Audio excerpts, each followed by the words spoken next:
Muy buenas noches, señoras, caballeros, bienvenidos al Gato al Agua. Esta tarde, hace apenas un par de horas, el gobierno, para ser más precisos, un exministro del gobierno, el señor Illa, exministro de Sanidad, arropado, eso sí, por el presidente del gobierno e innumerables ministros, ha tenido la desfachatez de presentar un libro de autoelogio sobre la gestión gubernamental del COVID-19 o de la COVID-19. No se llama Yo, Illa, autobiografía de un héroe, pues seguramente porque la editorial les ha parecido mal. Pero hace falta tener... En fin, vamos a ver. España es uno de los países del mundo con mayor número de muertos relativos por el coronavirus. España es uno de los países del mundo con mayor daño a la economía por la gestión gubernamental de la pandemia. España es ese país donde los funcionarios, pienso en el director de previsión de la Policía Nacional, advirtió al gobierno mucho tiempo antes de lo que iba a pasar y la respuesta del gobierno fue cesar a ese funcionario. España es ese país donde al gobierno se le advirtió en las Cortes, Vox, el PP, Ciudadanos, que había que tomar medidas y cerrar barajas, entre otras cosas, por lo que pudiera pasar. Y ese gobierno se negó. El de España es ese gobierno que puso como responsable de lo que estaba ocurriendo a un señor que vaticinó que como mucho habría un caso o dos y que asombrosamente sigue en el puesto. España es ese país donde regiones como Madrid o el País Vasco también, advirtieron al gobierno apenas comenzó el mes de marzo de que había que cerrar ya y el gobierno se negó porque tenía que hacer una manifestación feminista. España es ese país donde el gobierno ha violado gravemente 3 veces la Constitución para aplicar unas leyes de confinamiento enteramente abusivas. España es ese país, y ya es ese ministro, que aplicó en términos de pura política caínita los poderes excepcionales que se atribuyó con el coronavirus, hasta el punto de machacar deliberadamente a una comunidad autónoma, la de Madrid, por razones exclusivamente partidistas. España es ese país donde de los 4 principales responsables del Ministerio de Sanidad, hoy ninguno está en su puesto y 4 están imputados por la vergüenza de las compras de material sanitario. Paro aquí, usted ya sabe lo que hay, le hemos venido contando 2 años y pico. Que este gobierno ahora arrope a la cabeza visible del desastre que ha sido la gestión de la pandemia en España, mire, vamos a ver. Ninguno somos Pericles, ¿verdad? Bueno, Quintana Paz sí, pero ninguno más somos Pericles. Es decir, ante una situación gravísima, uno puede mostrarse más o menos indulgente con quien se equivoca. Vale. Pero que encima saque pecho, eso se llama desfachatez. Y si el término criminal es a lo mejor excesivo para una gestión ineficiente, sin embargo es enteramente adecuado para la fatua irresponsabilidad de quienes hoy se han bañado en esos muertos que dejaron. Qué gente, o más bien, qué gentuza. Empezamos.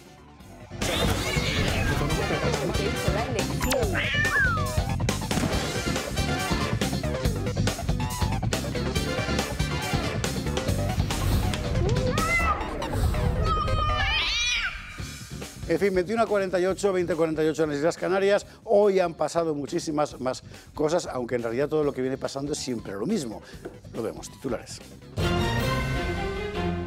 Se ha abierto el año judicial. Usted sabe que es un rito de la vida, en fin, de la vida pública española. Bueno, en este momento el Poder Judicial es una olla con toga, bajo presión política, enteramente política, y el trágala que el gobierno le impone al PP y la tentación del PP de pasar por debajo del aro. Bueno, por debajo no, por dentro del aro. ¿Qué ha pasado hoy? ¿Qué ha dicho Lesmes? ¿A qué huele todo esto? Lo veremos. Gran polémica, y por cierto, a lo mejor algún día algún juez tiene que decir sobre esto, porque el gobierno quiere prohibir la objeción de conciencia a los farmacéuticos. ¿En qué materia? En la materia de la píldora del día después, con multas, atención, de hasta 1 millón de euros a la farmacia, al farmacéutico que decida no dispensar un producto cuyos efectos nocivos sobre la salud, por otra parte, son bien conocidos. La píldora abortiva sirve para lo que sirve, pero es que además causa unos estragos hormonales bien retratados por la literatura médica. Pues ahora, el gobierno que se lo quiere prohibir y los farmacéuticos, claro, protestan. Lo veremos. Por lo demás, la Unión Europea parece resuelta a seguir castigando a Putin en las cabezas de los europeos. O si usted prefiere la fórmula más común, a seguir dando una patada a Putin en el culo de los europeos, que es exactamente lo que nos está pasando. Ayer no, el lunes, manifestaciones en Alemania contra la política de la Unión Europea, porque nadie entiende por qué estamos haciendo esto. Si al menos sirviera para algo, en fin, pero es que tampoco. Veremos aquí lo que está pasando. Necesariamente hay que hablar de la última ocurrencia del Gobierno, que es la de limitar los precios, de topar, como dicen ahora con horrísono solecismo, ¿verdad?, los precios de las cosas básicas, como dice la ministra de Trabajo. Vamos a ver, medio Gobierno dice que sí, medio Gobierno dice que no. Ahora ha aparecido de repente otra parte del Gobierno, que en realidad es la misma de antes, pero bueno, contando que no es exactamente limitar los precios, es no sé qué, es no sé cuántos. Bueno, bien, todos estamos de acuerdo en que es mucho más fácil para todos nosotros poner un límite por arriba a los precios de las cosas. El problema, y hoy hay economistas en la mesa, es que el precio no depende solo de lo que hay arriba, sino también de lo que hay abajo. Es decir, el precio se forma por el coste de producción, más el beneficio marginal, más el propio movimiento del precio cuando entras en competencia en el mercado con otros productos, y esto es pura teoría general de sistemas. Si tú tocas un elemento de 3, no tocas un elemento de 3, tocas 3 multiplicado por 3 multiplicado por 3, y eso es imprevisible. En fin, bueno, lo explicaremos y veremos por qué, aunque todos estamos de acuerdo en pagar menos por la cesta de la compra, este no es, desde luego, el procedimiento. Y en materia de política, eso que ahora se llama política territorial, que en realidad es la política nacional, hoy Vox ha recurrido ante el Tribunal Constitucional el decreto lingüístico de Cataluña. Bueno, yo no sé si hay que llamar lingüístico, en realidad es un decreto segregacionista, ¿verdad?, de persecución del español en aquella comunidad autónoma. Veremos qué es lo que ha presentado Vox y de paso repasaremos la brecha abierta en el separatismo en vísperas de la Diada. Esto y alguna cosa más que veremos en compañía de nuestros contertulios de esta noche. Don Vicente Montañez, ¿cuánto tiempo hace que no te veo y qué alegría verte tan moreno como siempre? Es que lo de Vicente me va presumiendo de que es valenciano, entonces el tío era un bronce que parece Paco Camps. Pues nada, sabes que he tenido que pasar por el taller de chapa y pintura. Pero que tenías una lámpara de uva en el efectivamente, a algunos se le fue un poco la mano con la pintura, pero vamos, afortunadamente estamos ya bien y bueno, aquí dispuestos a dar guerra, y todavía sigo sorprendido de las declaraciones, y ya pasa algún que otro día, de la señora Nadia Calviño diciendo que la economía española va a pasar mejor que nadie y además va a resurgir casi como el ave fénix. Pues yo me imagino que esta señora lo dice para intentar conservar o mantener los votos, pero bueno, dada la que se avecina en este invierno, yo creo que no va a tener ninguna forma de mantener semejante chorrada. El ave fénix. Bueno, por lo menos lo han hecho la gato Félix, como se le atribuye a Adriana Lastra. No, pero es que además, es decir, Alemania está en recesión, miremos lo que está pasando en Reino Unido, hay una cosa muy simple y en economía además se cumple siempre: cuando veas las barbas de tu vecino cortar, pon las tuyas a remojar. Que no tenga ninguna duda que va a haber corte de barba, sin lugar a dudas. Pues vamos a examinar el corte de barbas con Vicente. Oye, por cierto, Ribó, ¿qué tal, por cierto? Bueno, pues, de mi suelo natal. Bueno, pues Ribó sigue haciendo de las suyas. Sí que hoy destacar que, como tiene la ciudad hecha un auténtico asco, y desde luego lo de la poda no es algo suyo, pues en el parterre ha caído uno de los ficus de 150 años, dejando 4 heridos, algo que desde la oposición llevamos sistemáticamente y reiteradamente diciéndole: haga usted el favor de podar los árboles, haga used el favor de mantenerlo. Bien, pues ¿Y eso que tiene un año y medio, y eso que tiene en el pacto a Podemos? Efectivamente, hacía un año y medio... Que viene de podar, no viene de poder. Hace un año y medio, perdóname, hace un año y medio. Hace un año y medio que no lo había podado. Nada. Tal cual. Y eso que es el pacto del Botanic. Efectivamente. De verdad, en fin, lo que pasa en Valencia no pasa en ningún lado. Bueno, sí que pasa, desgraciadamente. Vicente, bienvenido. Don Antonio González Terol, muy buenas noches. Buenas noches, don José Javier. Fiel... no, perdón. No, vamos a ver. ¿Qué ha pasado? He gastado la broma a Terol antes, fuera de entrar aquí. Yo se lo cuento de que, aprovechando que venía sin corbata, le iba a hacer la broma sanchista. Y he dicho, no lo haré. Y estoy a punto de hacerlo. Mea culpa, no lo haré.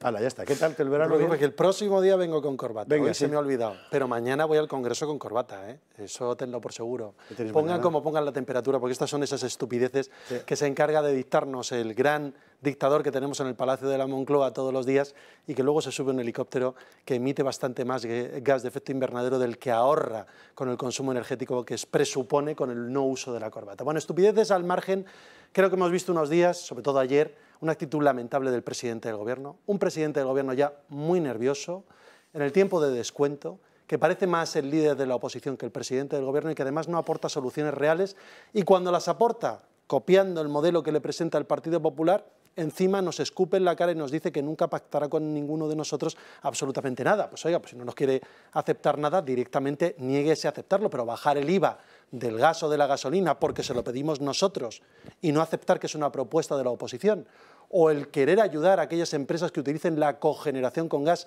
y no reconocer que es una propuesta del Partido Popular, hoy María Jesús Montero lo volvía a decir en televisión, pues es realmente lamentable. Yo creo que el presidente del Gobierno tiene que, de verdad, ponerse al frente estos meses que le quedan, días a lo mejor, o semanas, al frente del Gobierno, de verdad, para solucionar los problemas reales de la gente, que son muy diferentes que los que le contaron los pocos afiliados del Partido Socialista que el otro día le fueron a ver. Sí, la verdad es que se ha montado un número... Joder, ya van 3, ¿eh?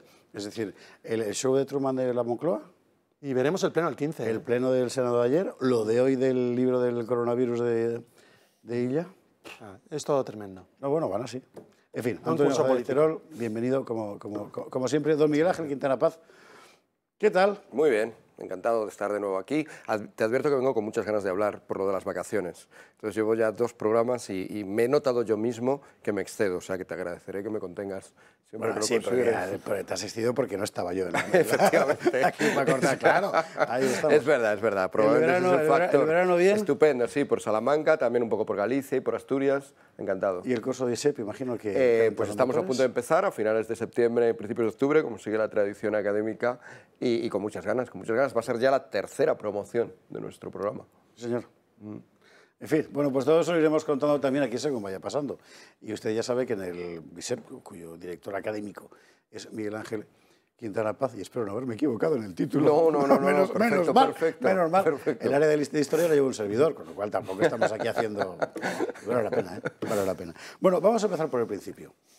Está fuera de guión, pero yo querría preguntaros algo sobre la presentación del libro de Illa.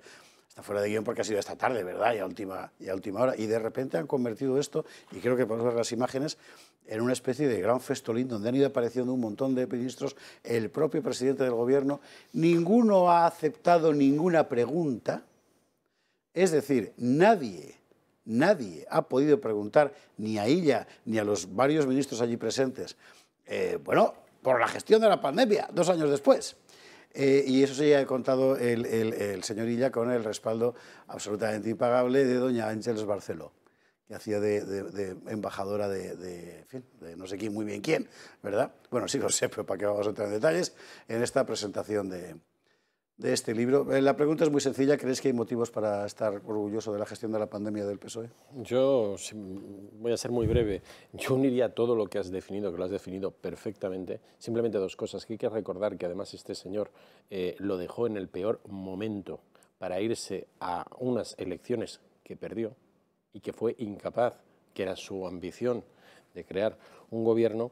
Y luego además hay que recordar también las numerosas incidencias que el Tribunal de Cuentas ha detectado en más del 20% de los contratos de urgencia que se tramitaron mientras que este señor era ministro. Por tanto, es decir, confío en que el libro sea al menos un poquito mejor que su gestión, porque su gestión, lejos de, para pagar lo que valga ese libro, que prometo no leerlo, dejaría muchísimo que desear y lo que ha generado es una gran ruina en este país. Eso sí que ha tenido un coste moral, personal y económico inaceptable. Y si hay un responsable en primera persona es precisamente el señor Illa. Es que, claro, intentar presumir de un comité de expertos inexistentes. Eso ya para empezar. Nos encerraron a todos siguiendo las instrucciones de un comité que nunca existió, cuyos miembros nunca emitieron su opinión y que además se ocultó a la ciudadanía durante meses, por no decir durante todo un año, incluso en las Cortes españolas. Violación de los derechos fundamentales. A la gente se le perseguía por quejarse en la calle de que le confinasen ilegalmente y luego se ha demostrado que los 2 estados de alarma eran inconstitucionales, eran estados de excepción. Multas que se pusieron a los ciudadanos que ha habido que anularlas porque son ilegales. El mayor porcentaje de sanitarios contagiados en el mundo, por falta de las medidas de protección que un gobierno nunca les dio. Un Ministerio de Sanidad que asumió las competencias y recentralizó unas competencias y que llevaba 20 años sin comprar un chupa chups y que decidió prohibir a las comunidades autónomas que pudieran comprar los recursos que hacían falta en los hospitales públicos. Y este señor hoy presume de la gestión de la pandemia. La peor de todas las gestiones que ha habido en el mundo. Ya que estamos sacando cosas, yo añadiré 3 antes de que lo haga Quintana Paz, que seguro que estaba con ello puesto. No. Recordemos el cese de Pérez de los Cobos, por negarse a obedecer una orden ilegal precisamente para obstaculizar la investigación del COVID. Recordemos la orden del entonces secretario general de la Fiscalía, si no recuerdo mal, señor Navajas, ¿sí? ¿No?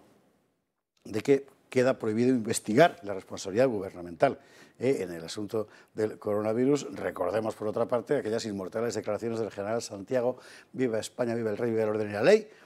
Ascendido, enhorabuena, ¿verdad? Diciendo que él tenía instrucciones del gobierno de monitorizar a los disidentes por la gestión gubernamental de la pandemia. Es que lo que hemos vivido es una auténtica pesadilla. Eso además ocurrió enseguida, fue ya en abril del 20, ¿no?, que salieron estas declaraciones de que querían controlar las redes, que querían controlar Internet, no sea que hubiera descontento con el gobierno, como si fuera un fenómeno absolutamente intolerable en una democracia o en que nos pudiéramos mostrar descontentos con el gobierno. Bueno, no es por añadir, pero bueno, es que a mí hay otra que me duele mucho. Hemos visto imágenes de policía entrando en los domicilios de España sin ningún tipo de orden judicial. Claro, es que esto te vas, yo qué sé, pues a la Carta Magna, ¿no? O sea, te vas al medievo inglés y seguramente que tú conoces también algún documento parecido en la propia España, protegiendo ese derecho, protegiendo el derecho a que en nuestro domicilio no entre arbitrariamente. Bueno, pues esto se hizo bajo las órdenes de este gobierno.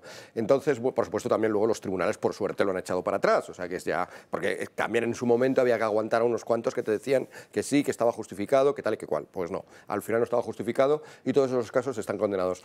Pero por no echar simplemente más leña al fuego, yo creo que, por captar un poco la estrategia, yo creo que Pedro Sánchez, el Partido Socialista en general y el Gobierno en general, está optando con este tipo de cosas, con la pandemia, con el espectáculo este que tú has definido como el show de Truman, y yo lo comparé también hace un par de días aquí. Sí.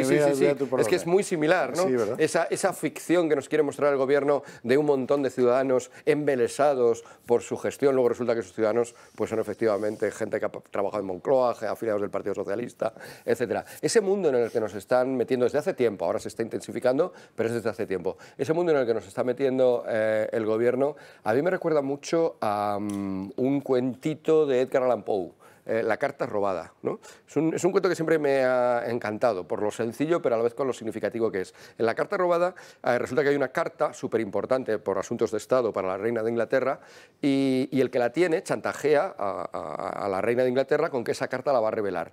Todos saben que esa carta está en el despacho de esa persona. Todos saben que esa persona tiene que tener en el despacho la carta a mano para que si le amenaza no le saca algo, sacarla. El problema es que revisan ese despacho, registran ese despacho y no lo encuentran por ningún lado. Hasta que por fin llaman al detective típico de los cuentos de Edgar Allan Poe, que es Dupin, y Dupin va directo a la mesa de ese despacho y encima de la mesa, como si estuviera recién escrita, ahí está la carta. Está en el sitio más visible posible, pero en un sitio tan visible y tan obvio que nadie había pensado que ahí se escondiera un documento de esta importancia. Bueno, pues yo creo que esta es exactamente la estrategia de este Gobierno. En vez de ocultar todas las fechorías, todas las ineficiencias, toda la mala gestión, la exhibe.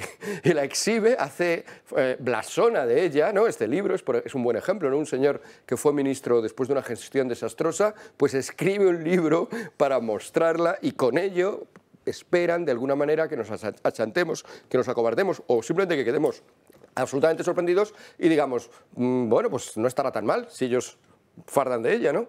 Pero sí, está mal, simplemente una estrategia de carta robada. Y repiten el modus operandi. Es decir, aquí estamos en un medio de comunicación. No se aceptaban preguntas de los periodistas en la rueda de prensa. Claro, porque se filtraban las preguntas de los medios de comunicación. Inédito. Joder. Se cerraron las Cortes españolas que no habían cerrado ni en la no guerra sabe civil. ella lo que ha hecho, Esto porque es estoy seguro de que un ahora larguísimo, mismo... etcétera. Es una violación, que lo dice muy bien Miguel Ángel Quintana Abad, una violación de los derechos fundamentales. Yo estoy convencido de que ahora mismo todos los españoles han empezado a sacar del magín, ¿verdad? Cosas que nos habíamos superado porque hay que seguir viviendo, ¿verdad? Claro. Y ahora llega este hombre y dice, mira qué majo soy. Y todos hemos empezado a sacar de la mochila, pero... Y por cierto, en fin. no es presidente de la Generalitat, que no fue capaz de formar un gobierno que perdió las elecciones. Hay que decirlo también, porque luego hoy ha sido tan bueno que no ganó en Cataluña. En fin, bueno, que no vamos a la publicidad, porque si no, que no vamos a acabar. Es que también nos han tocado, en fin, el punto sensible. Nos vamos a la publi. A la vuelta vemos la apertura de año judicial, la polémica por la objeción de conciencia de los farmacéuticos, por supuesto la gran polémica nacional, en fin, la hay, sobre la limitación del precio máximo de los productos básicos. Es precio máximo de los productos básicos, no precio máximo de los productos básicos, que es lo que parece que había dicho, en fin, doña Yolanda Díaz. Nos vamos recordándole, ayer lo contábamos aquí con Julio Ariza, que el ISEP, del que antes hablábamos, ha abierto una especie de vástago, ¿verdad? Que es el curso de Derecho del IGED. ¿En qué consiste esto? Bueno, yo se lo voy a contar, aunque seguro que Miguel Ángel lo sabe mejor que yo, pero vamos a ver. Usted se dedique a lo que se dedique, contratista de obras, de periodista, perito de seguros, cualquier cosa, al final siempre, en tiempos del Quijote era con la Iglesia, hemos topado a amigo Sancho, porque era la Iglesia físicamente, en fin, es con el derecho, inevitablemente. Entonces, hay que saber algo, hay que saber rudimentos, lo mínimo, para saber pues, a lo que tiene derecho, a lo que no, lo que está, en fin, lo que va a ser ilegal, lo que va a ser ilegal, en qué consiste eso. Una amiga mía fiscal me contaba en tiempos un juicio, creo recordar que, no voy a decir la ciudad para identificarla a ella, en Cataluña. Había un juicio contra una familia gitana, había estos de trapicheos y tal, y que de repente se levanta uno y le dice al juez, me acojo a la quinta enmienda. O sea, en España no hay quinta enmienda, es otra historia. Uno tiene que guiarse por lo que hay. Bueno, pues precisamente, no para esta familia, que también, sino para cualquier profesional normal, es este curso de Derecho, de dónde estamos, en qué consiste la ley, por dónde nos guiamos, cualquier conocimiento jurídico aplicable al ámbito profesional, empresarial. Bueno, para esto el Instituto Jurídico de Enseñanza y Debate lanza esta primera edición del curso básico de Derecho de la Empresa. 10 sesiones, 2 horas de duración. En la docencia, magistrados de reconocida trayectoria, aparte de reconocido prestigio, como dice, y bueno, ¿de qué van a hablar? Pues de las sociedades de capital, la propiedad industrial e intelectual, derecho civil, político, de competencia, concursal, penal, administrativo y tributario, o sea, todo, el panorama, lo que tú te vas a encontrar, sin ser un profesional de derecho, pero que tienes que saber para que no te pillen, pues, impuribus, ¿verdad? Los martes, todos los martes, desde el 20 de septiembre hasta el 13 de diciembre del curso corriente. Ojo, que puede ser también telemático, no hace falta estar allí. Mi experiencia personal es que te lo pasas bomba en los presenciales del ISEP, pero además, si usted vive, yo qué sé, Pomelloso, ¿verdad? Pues no puede ir también puede ser telemático, aún así las plazas son limitadas. Y bueno, llame ya si le interesa porque...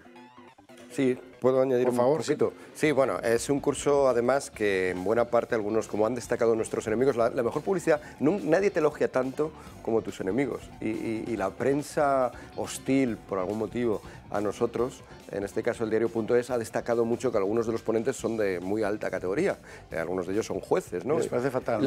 Les parece mal porque piensan algo así como que ISEP es un centro tan influyente en la política española que a través de eso va a influir en los jueces y va a transformar el sistema judicial español. Es algo ridículo. Ya digo, solamente tus enemigos te valoran como ellos quieren cuando intentan desvalorizarte. Pero efectivamente es un curso, hay que destacar, es para personas que no han hecho Derecho, no graduados en Derecho, pero que quieren tener un conocimiento básico del Derecho. Yo me acuerdo una batallita personal en mi infancia, en el barrio madrileño de Aluche, una reunión de comunidad de vecinos, ¿sabe usted lo que era aquello? Y de repente, dentro de una auténtica guerra civil en el bloque, uno de un bando se levanta y le dice al abogado de la otra parte, mire usted, señor letrado. Y se levanta otra vez y dice, no insulte usted a mi abogado. Pues, para que no le pasen esas cosas, este curso Publi y a la vuelta nos vamos con el año judicial, señores letrados. 22 horas 15 minutos, 21:15 en Canarias, y vamos a empezar a destripar sin piedad la actualidad española, que hoy estaba centrada en el mundo de las togas y las puñetas. Apertura solemne del año judicial, y allí ha ido tan solemne como ella siempre, doña Patricia Sanz. Patricia, muy buenas noches, cuéntanos. Buenas noches, José Javier. No habrá cesiones a la presión del Gobierno de Pedro Sánchez sobre el Poder Judicial a tan solo 24 horas de que se celebre el Pleno Extraordinario y tras un intenso debate mantenido la pasada noche. 8 vocales conservadores del Consejo General del Poder Judicial se han opuesto a la fecha límite impuesta por el Ejecutivo Socialista para el próximo 13 de septiembre, para nombrar a los 2 candidatos que la institución debería elegir para la renovación del Tribunal Constitucional.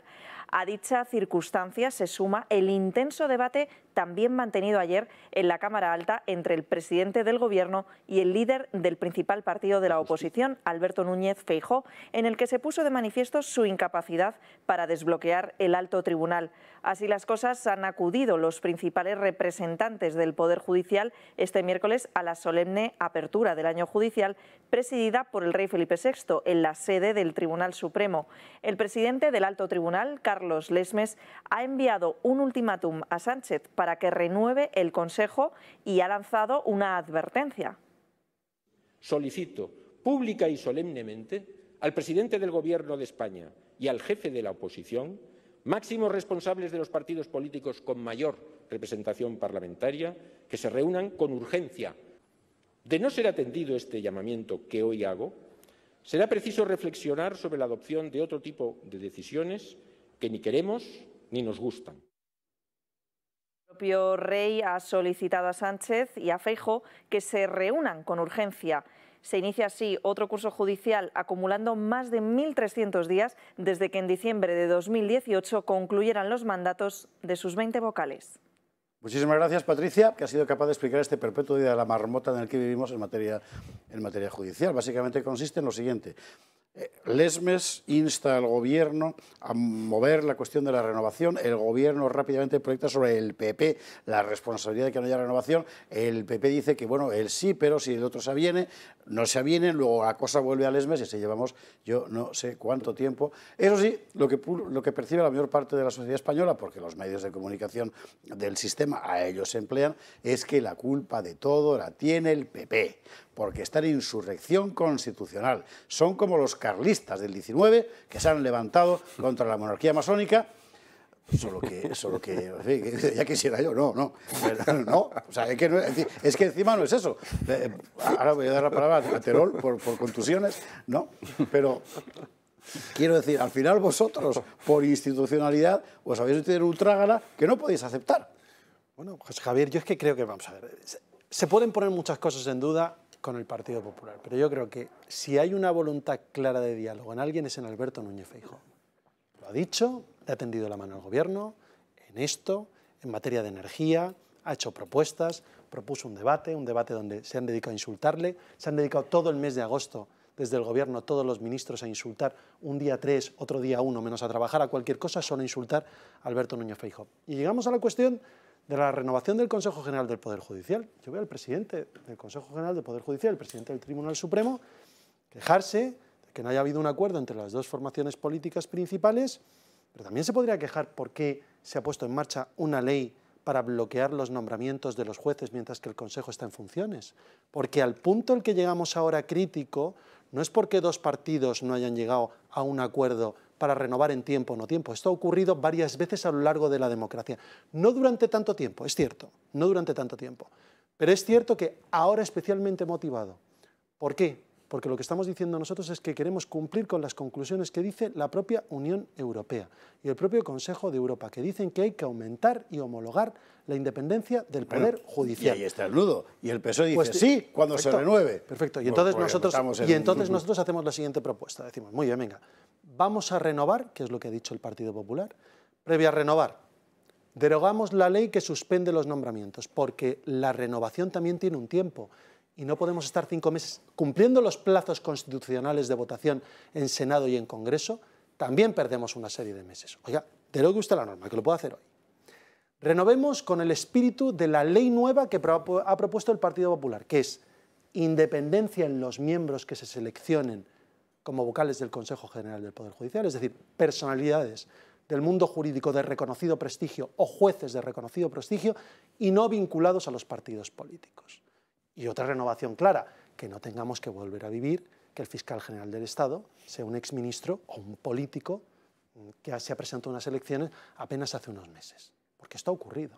Oiga, derogación de una norma para que ahora en estos meses que lleva la renovación con la ley actual se pueda hacer, renovación con ese espíritu y presentación, porque no nos fiamos de un gobierno que sistemáticamente ha dicho que hay que controlar a los medios de comunicación y a los jueces, lo han verbalizado, lo han puesto sus programas políticos, sus compañeros de gobierno. Lo que decimos es que se registre en el Congreso la nueva ley que garantice lo que ya se va a respetar, porque se puede respetar en las propuestas de los partidos políticos, de manera que no vengan de ningún partido político, que sean de reconocido prestigio y que se garantice su independencia, respetando que sean no los despachos, sino que sean las Cortes las que debatan quién termina siendo esos vocales del Consejo y que los vocales de verdad, probablemente no ha ocurrido en el pasado, el PP será culpable de mucho, yo digo, hoy en día se elija un presidente del Consejo General del Poder Judicial, que lo elijan los vocales y no los partidos. Eso es lo que hemos dicho, que me parece algo razonable,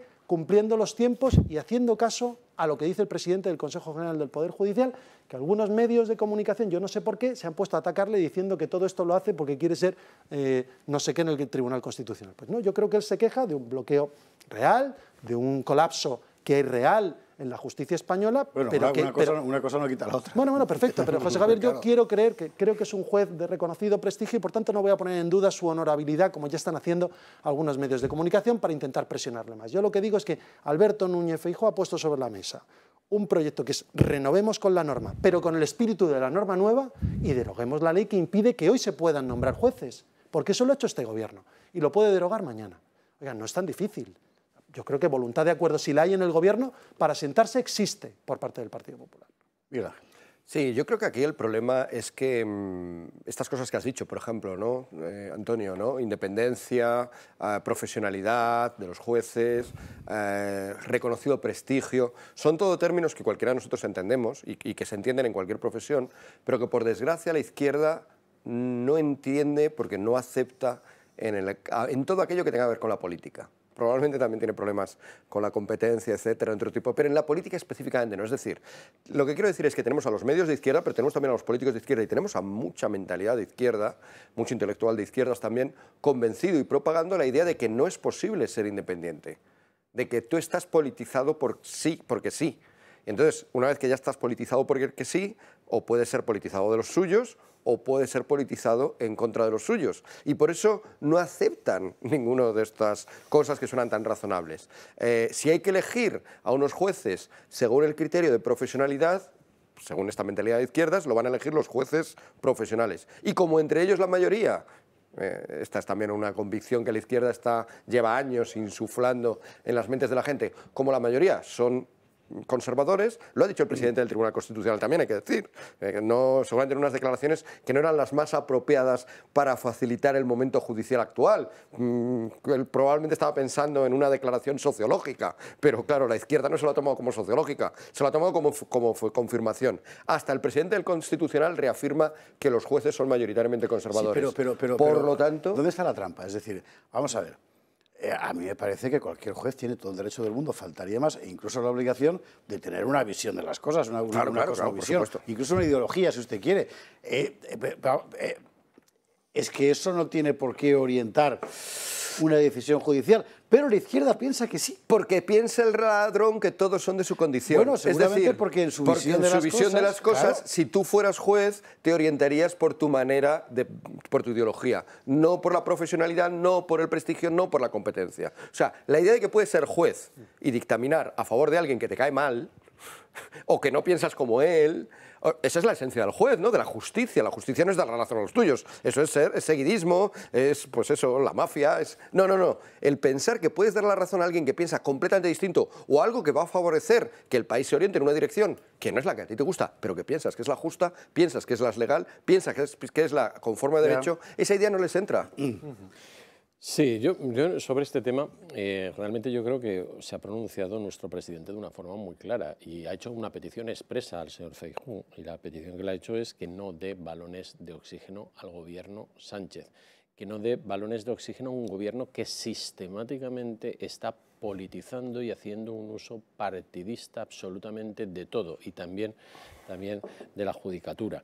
Y sobre todo, porque no hay que olvidar las grandes cuestiones políticas que en estos momentos están en los tribunales, y al final yo creo que aquí no hay que dar tregua alguna. La situación es la que es. No hay que olvidar que quien gobierna es quien tiene la responsabilidad de asumirlo, y por tanto esta situación yo creo que tiene que zanjarla el presidente del gobierno. No veo por qué hay que seguir dándole más balón de oxígeno ni dándole más recorrido a este tema del estrictamente necesario, ¿no? A mí se lo pone complicado, ¿no? Es decir, el nuevo fiscal general del Estado, no sé si flamante o flameante, el otro día, en la presentación de sí mismo, explicaba que las prioridades de la Fiscalía son los delitos de odio y la memoria democrática. Es decir, supuestos campos delictivos que solo obedecen a una predeterminación ideológica, que en sí mismo no forman parte del campo del derecho habitual. Entonces, ¿ante qué estás? Ante la necesidad de huir al monte corriendo, porque hay un señor que te va a perseguir por razones ideológicas. Pues este es el tema. Esta es la prueba de lo que decíamos, ¿no? De que ellos piensan la justicia sobre todo como un instrumento para aplicar la ideología, como para un instrumento para aplicar la justicia, que la justicia con mayúsculas debería aplicar la justicia con minúsculas, pero no es así. Sobre todo porque tenemos unos precedentes que un Tribunal Supremo de España condena a unos señores por dar un golpe de Estado, y este gobierno ha decidido deshacer desde el Poder Ejecutivo, y en contra del criterio del Tribunal Supremo ha decidido perdonarle sus delitos. Oiga, pues, ¿qué quiere que le diga? Es decir, todos los precedentes de este gobierno han sido utilizar la justicia a su servicio, una fiscal general del Estado a su servicio. No conocía las declaraciones del nuevo fiscal general del Estado, pero ya apunta maneras. Que fue ya le hemos visto participando en algún acto del Partido Socialista también, lo cual, mire, una cosa es participar en un acto de un centro educativo, y algo muy distinto es participar con la sigla de un partido político detrás, contando lo que quieren escuchar los afiliados de ese partido hablando sobre justicia. Perdonadme que lo diga, creo que puedes participar con la fundación de un partido para tener una cierta distancia, pero hombre, este ya lo ha hecho con la sigla del Partido Socialista detrás. Con lo cual a mí lo que me preocupa es que el Partido Socialista logre engañar a alguien todavía con esto. Oiga, ¿el Partido Popular está dispuesto? Sí. Pero está dispuesto con lo que están haciendo en la Unión Europea. Está dispuesto en 27 estados. Lo que está dispuesto a hacer es lo que hacen en el Consejo de Europa. 47 estados que han acordado que hay que ganar en independencia del Poder Judicial. Separación de poderes, desde Montesquieu está todo escrito. Otra cosa es que aquí nos hemos cargado a Montesquieu hace muchos años. Pero oiga, recuperemos esa independencia del Poder Judicial. Renovemos y hagamos una ley nueva para después, a continuación, que los jueces se elijan entre ellos. Que no es tan difícil. Oiga, son de una mayoría, pues que se voten entre ellos. Oiga, ¿qué quiere yo que le haga? Pues que más jueces se hagan de la Asociación de Profesionales de la Magistratura, o otros se hagan de la Francisco de Vitoria, o otros se hagan de los progresistas. Tendrán que hacer sus propias campañas electorales internas dentro de un colectivo, como existen en muchos otros. Eso es lo que queremos nosotros. Que sean ellos y no los políticos los que metamos la mano en la justicia. Miguel Ángel Rúbrica. Sí, pero es que además hay como un círculo virtuoso en este caso. Es decir, cuando empiezas a valorar la profesionalidad, es cada vez más difícil que un profesional actúe meramente por lo que le interesa o por su ideología. Porque en su propio gremio, en este caso, en el propio cuerpo de jueces, cada vez se valora más la profesionalidad, y entonces cada vez habrá mejores profesionales y cada vez se valorará más la profesionalidad, etcétera. Es un círculo virtuoso de excelencia, mientras que ahora estamos en el contrario, en el círculo vicioso. Algo que para lo que va a resultar fundamental a los tribunales en los próximos meses y mucho me temo que años es, por ejemplo, los derechos personales, vamos a llamarlo así, y por ejemplo la objeción de conciencia. Y eso que se va a plantear con los farmacéuticos. Resulta que dentro de su desarrollo legislativo el Gobierno pretende imponer multas de hasta 1 millón de euros, que cuando yo he visto la cifra pensé que era una errata, debo decir, a los farmacéuticos que no dispensen la píldora abortiva del día después. que lo hagan por razones de objeción de conciencia. Es decir, si lo hacen porque no han tenido suministro, no pasa nada. Pero si lo hacen porque dicen, no, es que yo esto no lo veo, entonces eres culpable. De verdad que es una cosa de locura. Bueno, pero así es precisamente como está la cosa. Y los farmacéuticos lo que dicen es, yo no soy ciudadano, soy una máquina expendedora, ¿y ya está o qué? Bueno, nos lo cuenta Marien, lo escuchamos. Sí, muy buenas noches, José Javier. La nueva ley de aborto de Irene Montero sigue generando cada vez más polémicas, sobre todo en el sector sanitario. Y es que a la lista negra y pública de médicos objetores de conciencia que no quieran practicar abortos hay que sumar ahora a los farmacéuticos. Ellos quieren reivindicar también su derecho a no participar en ningún tipo de aborto. En concreto, reclaman que la redacción actual de esta ley no contempla expresamente la objeción de conciencia para la dispensación de la píldora del día después. Un limbo, por tanto, en el que se encuentran todos aquellos profesionales que por su religión o por su moral no quiere vender ese tipo de pastillas. Sin embargo, el Ministerio de Igualdad obligará no solo a que se vendan, sino que además hará sin ningún tipo de coste, es decir, de forma totalmente gratuita. El coste, eso sí, lo tendrán las farmacias, que viven bajo la amenaza de multas de hasta 1 millón de euros si se niegan a venderlas. Estamos, por tanto, ante una persecución no solo de los derechos morales de las personas, sino también de los no nacidos. Muchísimas gracias, Marien. Por cierto, el miércoles que viene, el Colegio de Médicos de Madrid organiza un debate precisamente sobre la cuestión de la objeción de conciencia, que tal y como se está poniendo la cosa, desde el punto de vista profesional, es de una importancia enorme. ¿Por qué? Pues mire, la gran diferencia respecto a lo que era el mundo hace medio siglo es que ahora los poderes públicos interfieren en aspectos muy concretos de la vida personal de la gente. Y, lógicamente, te obligan, te interpelan, en fin, a que des una respuesta moral, cosa que el Estado antes normalmente se abstenía de hacer. Pero ahora estamos en esta y los farmacéuticos tienen un problema. Es que fíjate, yo recuerdo cuando precisamente los padres de toda esta izquierda de hoy en día venían a defender la objeción de conciencia frente al servicio militar. Es decir, que alguien por motivos de conciencia no podía hacer una formación militar. Es decir, que nadie estaba hablando de ir al frente ni de matar gente. Ahora bien, aquí cuando de lo que estamos hablando es de dar una pastilla abortiva con las consecuencias de la muerte de un feto, cuando además de lo que estamos hablando es directamente de obligar a un farmacéutico, a un profesional que es consciente de las derivadas, de las consecuencias desde el punto de vista hormonal, desde el punto de vista de atentar contra una vida, desde el punto de vista de los efectos que puede generar en la madre. En este caso ya no aplica la objeción de conciencia. Es interesante porque nos saltamos directamente todo aquello, toda legislación que ampara esa objeción de conciencia, dependiendo de si es el gran dictador, dependiendo si es el gran dictador el que quiere lanzar determinada campaña o no. Es decir, es que es todo surrealista. Es que cojas las noticias por donde quieras que las cojas, da exactamente igual. Es decir, es un atropello continuo en los derechos de las personas, en los derechos de los profesionales. Y otra cosa, es decir, está hablando de sanciones de 1 millón de euros. Vamos a ver, pero nos hemos vuelto locos. Es que un señor de estos que van haciendo una conducción temeraria no le cae 1 millón de euros ni de casualidad, vamos, ni aunque se lleve a alguien por delante, y a un profesional directamente por cumplir desde su deontología profesional lo que cree que debe de ser más adecuado, lo vamos a someter al yugo de la sanción al más puro estilo dictatorial. Bien, este es el gobierno que tenemos, esta es la libertad que propone a los ciudadanos. O estás conmigo o estás contra mí. Es más, Antonio y Miguel Ángel, por el orden que queráis. Bueno, o sea, a mí lo que me resulta también muy paradójico es que si seguimos este razonamiento de que cuando yo voy a una farmacia, aquello que pida el farmacéutico me lo tiene que dar automáticamente, pues que se aplica a todo, ¿no? Exactamente. Y nos el ibuprofeno. Claro, por ejemplo, pero hay cosas más, hay sustancias psicotrópicas, pues que a lo mejor algunos, claro, estamos diciendo lo que tú decías, el farmacéutico se ha convertido en un mero expendedor, solo que habla muy bien y mueve las manos, pero es un mero expendedor que está ahí para darme lo que yo yo quiera. Claro, este razonamiento demuestra, es una reducción al absurdo, por supuesto, demuestra que las cosas no pueden ser así. Es decir, que hay que reconocer que tenemos a un ciudadano, que tenemos a una conciencia, que tenemos a un ser libre. Obligar a un ser libre a hacer algo que vaya contra sus convicciones más íntimas, porque claro, no estamos hablando de que es que él no quiera que tomes esto por tal, estamos hablando de que una píldora abortiva va contra las convicciones más íntimas de la persona que te lo da. Ella se va a ver como colaboradora en un asesinato. Es interesante ¿Cómo puedes forzar a alguien a esta eso? píldora, porque incluso llega a haber un cierto debate científico acerca de si realmente la destrucción de las paredes que provoca la píldora es propiamente un aborto o no. Vengador Joya dice que sí, sin ninguna duda. Hay otros que dicen que no. De lo que no hay ninguna duda en la literatura científica es que la administración de la píldora provoca de inmediato unos efectos hormonales imprevisibles e incontrolables. Y sobre eso no hay objeción. Perdón, hay objeción, no hay discusión. Pues bien, la objeción va contra una evidencia científica que no contesta a nadie.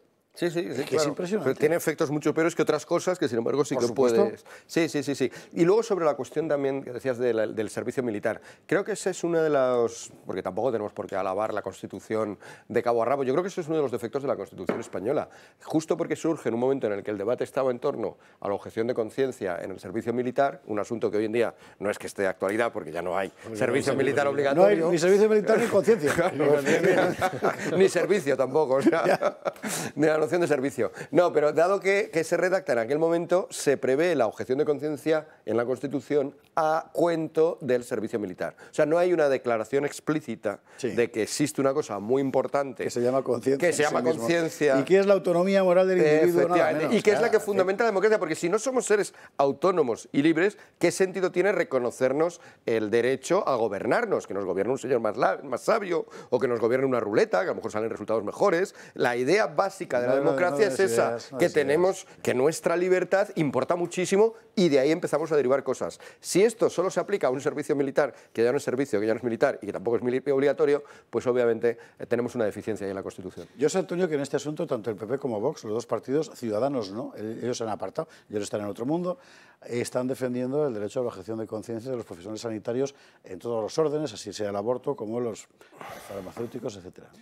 Pues sí, pero yo voy a dar un paso previo. Ya que está de moda Illa con su libro, a mí lo que me preocupan son los listados que hace el Gobierno. Primero fue el listado de todos aquellos que se manifestaban en Núñez de Balboa, aquellos que en su casa se reunían con su familia, listados de los medios de comunicación que no eran afectos al régimen y que propagaban noticias o diciendo que el comité de expertos no existía para luego reconocer que no existía.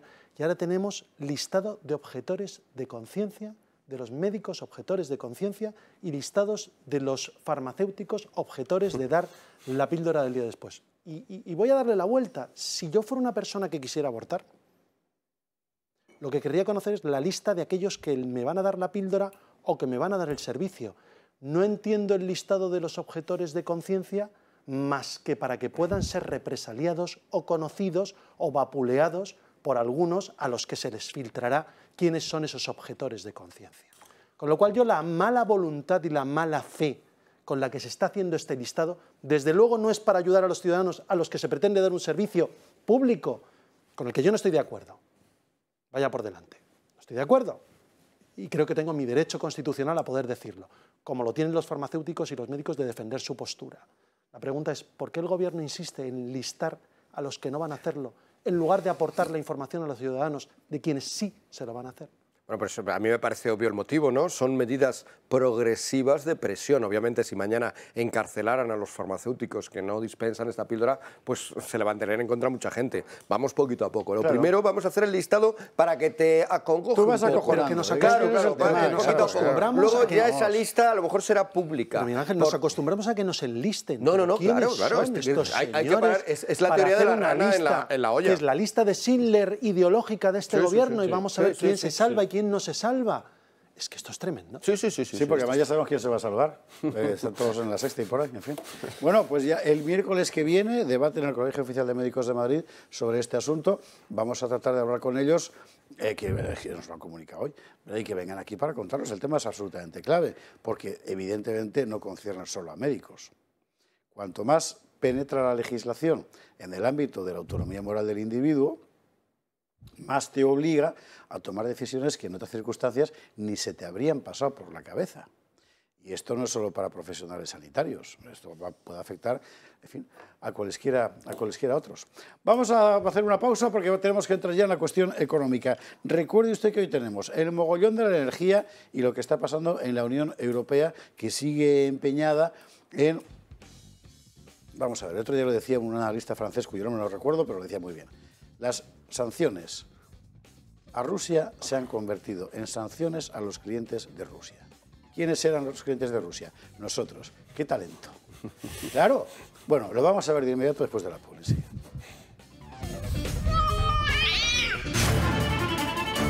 ¿Qué rayos hizo Camps mientras gobernó? ¿Cómo lo hizo? ¿Qué hizo con el dinero? La suerte que tengo es que no odio absolutamente a nadie, ni tengo tampoco ningún tipo de ánimo de revancha de nada.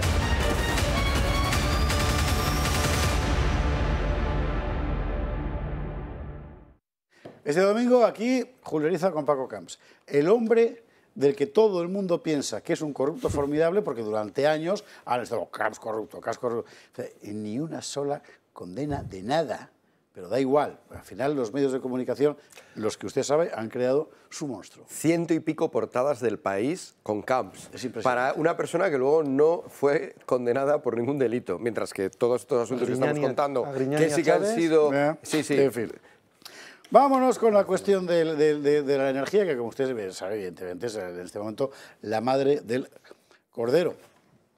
Vamos a ver, no es verdad que los problemas económicos de España sean culpa de la guerra pero sí es verdad que, sea cual fuera la etiología de esta guerra, que usted ya sabe que hay, en fin, habría mucho que discutir, el hecho objetivo es que todas las medidas adoptadas por la Unión Europea han conducido hasta el momento a complicarnos la vida muchísimo a todos los europeos. Y lo último que ha resuelto la Unión Europea respecto a Rusia, todavía más. Lo vemos, nos lo cuenta Luis Sordo, luego veremos la respuesta este lunes mismo en las calles de Alemania. Bruselas decide implantar medidas cuanto antes a la crisis energética. La situación del gasoducto Nord Stream 1 preocupa cada vez más a la Unión Europea, a pesar de que esta mañana Vladimir Putin reconoció que el gasoducto Nord Stream 2 está listo para abrir sus puertas tras los fallos del 1, pero desde Bruselas no se fían de estas palabras. Nos enfrentamos a una situación extraordinaria, porque Rusia es un proveedor poco fiable y está manipulando nuestros mercados energéticos. Nuestra unidad y nuestra solidaridad harán que prevalezcamos. Entre las medidas que estudia la Unión Europea se encuentra como primera poner un límite al precio en el que se compra el gas ruso. Por otro lado, la reducción obligatoria en hora punta de al menos el 5%, poner un tope de 200 euros megavatio hora a la energía generada y aprobar programas de liquidez para las empresas más vulnerables. Esta es la propuesta de la Comisión, pero ahora los países también tendrán que proponer y aplicar las suyas. La decisión no le ha gustado nada a Putin, que amenaza. Rusia no suministrará absolutamente nada si las nuevas condiciones contradicen nuestros intereses, en este caso, económicos. No suministraremos ni gas, ni petróleo, ni carbón. También hace hincapié en el grano ucraniano. Según Putin, la Unión Europea ha utilizado pactos para adquirir cereales que deberían ir a países con menos recursos. Prácticamente todos los cereales que salían de Ucrania no iban dirigidos a los países más pobres, sino a los de la Unión Europea. Eso llevará a los países de Occidente a un callejón sin salida sin precedentes y tendrán consecuencias para todo el mundo. El próximo viernes habrá una reunión en Bruselas para hablar del gas y la energía. Veremos si le convence a Putin o si cortará el grifo definitivamente. Vamos a ver, yo le puedo conceder a usted que Putin es un tío muy malo. Y ahí no me voy a meter, seguramente sí. Pero si yo te congelo los activos en dólares, lo lógico es esperar que tú me exijas que te pague en rublos. ¿No? Claro. Y si yo te digo que no es ilegal, yo te diré que lo ilegal es que me hayas congelado los activos en dólares en todo el mundo. Bueno, si yo te digo que te voy a poner un tope al precio al que tú me vendes el gas, lo lógico es que tú lo que me digas sea, pues te quedas sin gas.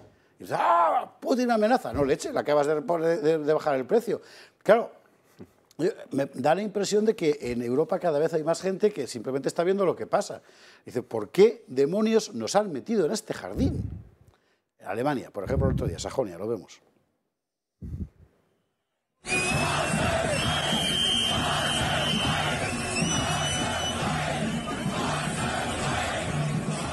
habido varias manifestaciones, sobre todo, por cierto, en las zonas de la antigua República Democrática Alemana. Pero usted es joven, no sabe de lo que estamos hablando. Bueno, la vieja Alemania del Este, que ahora vota muy mayoritariamente, por cierto, al partido de la derecha soberanista Alternativa por Alemania. ¿Contra qué protestan? Protestan contra la política energética del gobierno alemán, que es, bueno, contradictoria.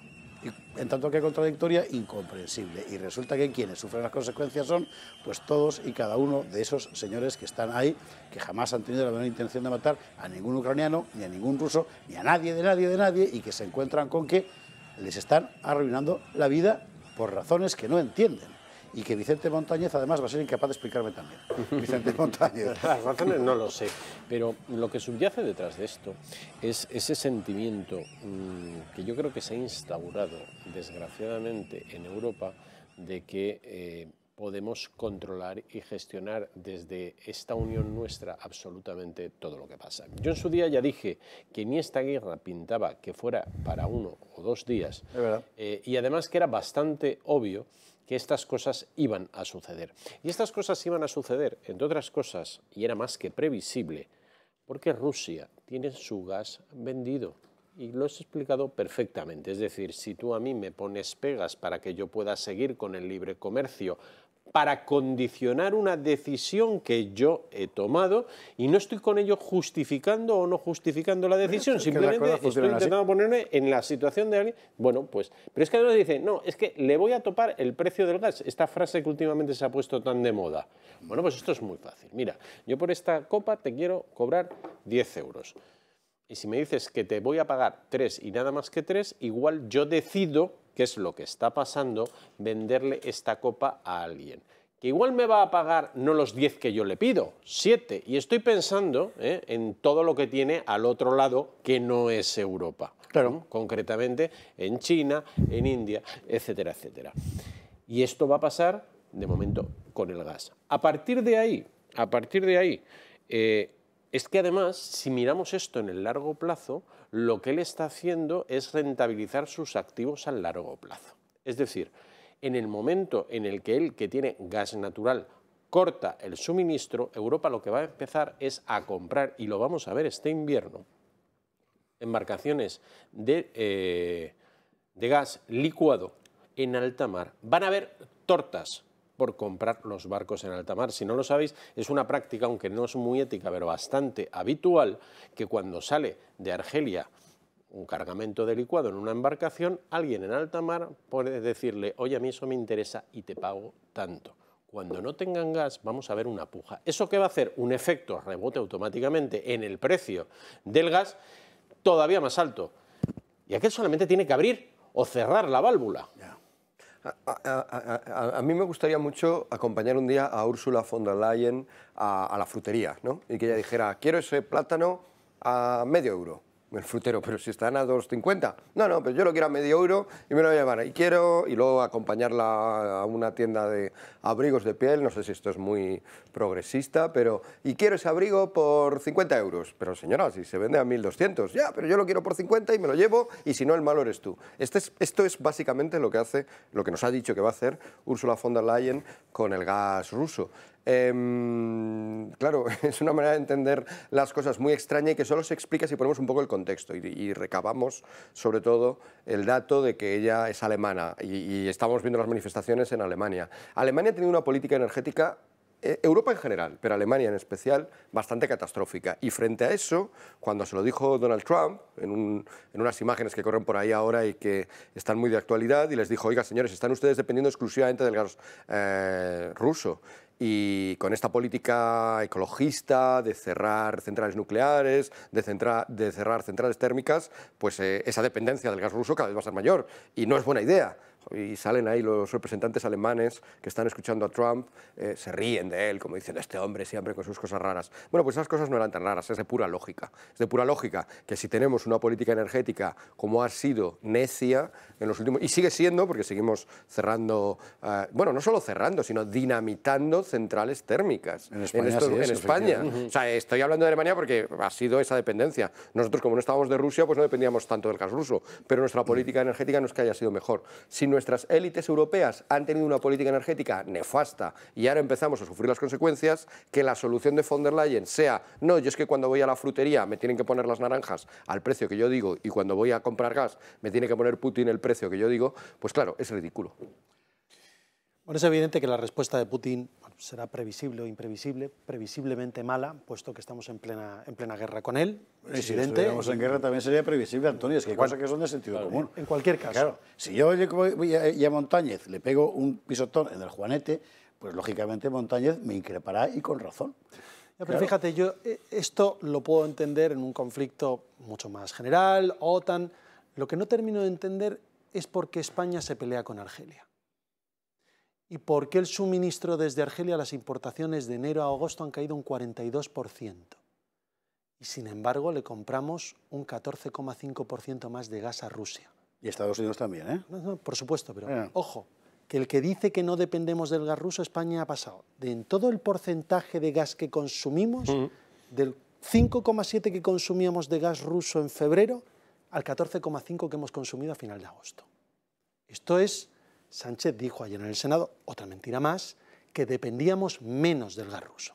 Segundo, en España no se permite el fracking, pero ahora le compramos el gas a Estados Unidos, que mayoritariamente se extrae por fracking. Tercero, en España queremos cargarnos las centrales nucleares, pero durante años le hemos comprado la energía eléctrica a Francia, que en un 70% es de producción nuclear.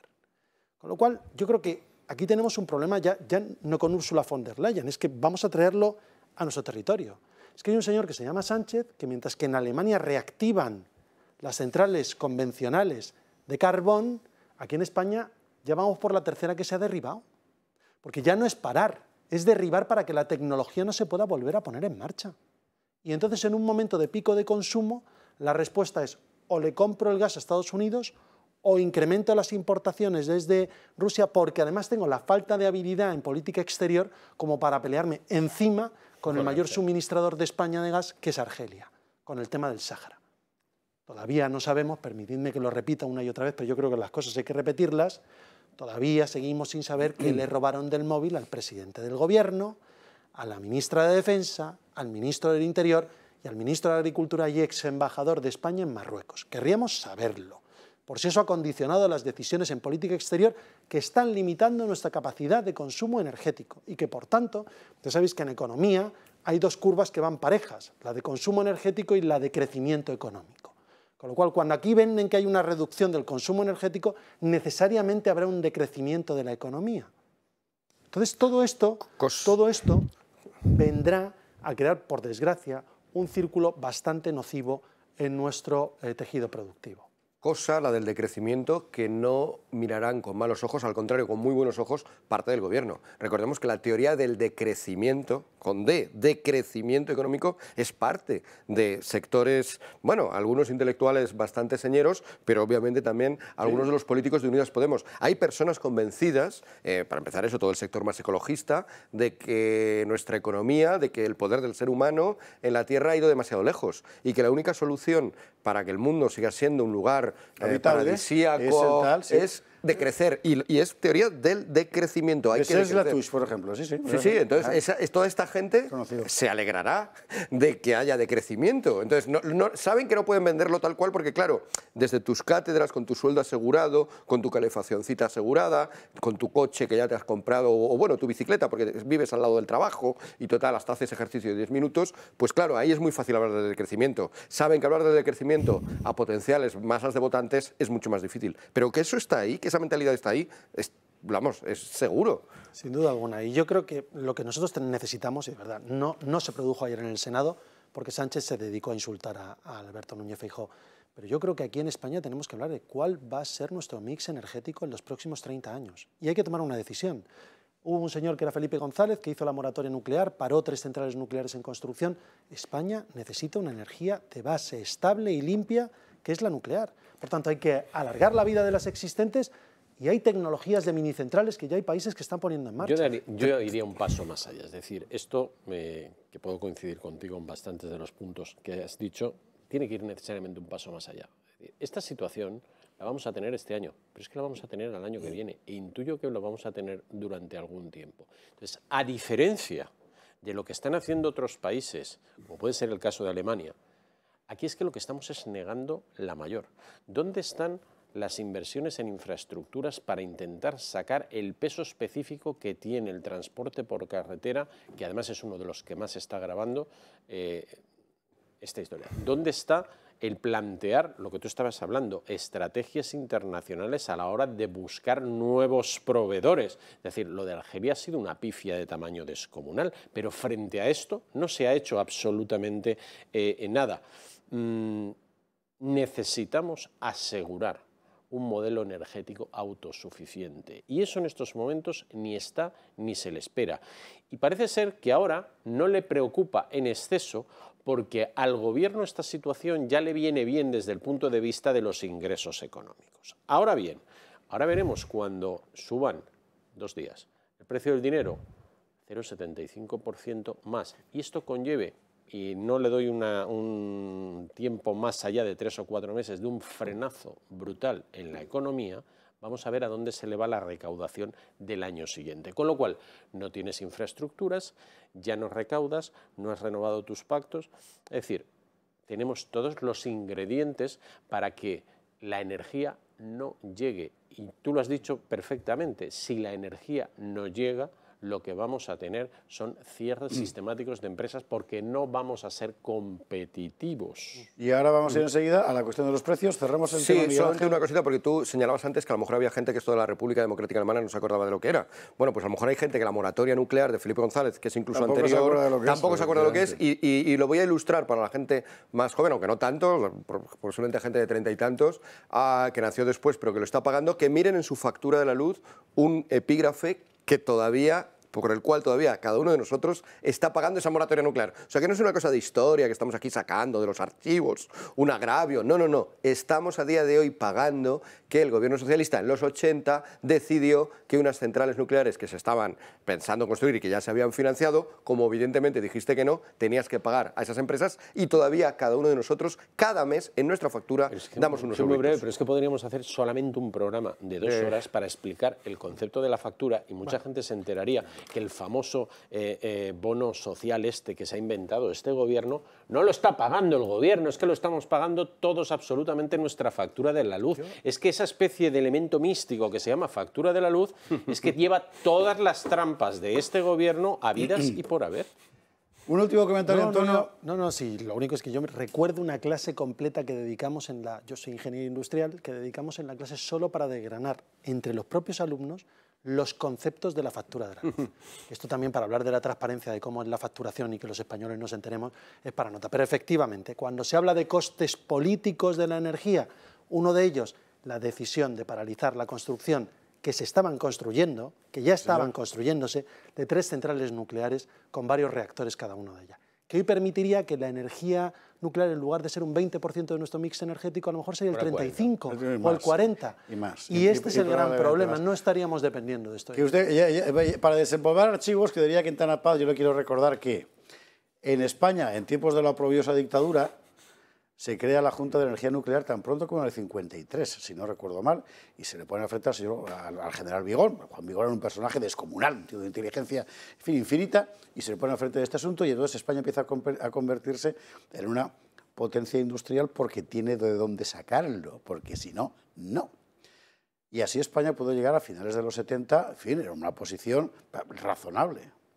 Y a partir de ahí, con el aplauso unánime de la inmensa mayoría de la clase política y de los medios de comunicación, todo se ha dicho, un país que llevaba 25 años, un cuarto de siglo, creando centrales nucleares, creando generaciones enteras de técnicos magníficos en ingeniería nuclear, etcétera, pues empieza a desmantelarse. Un harakiri salvaje.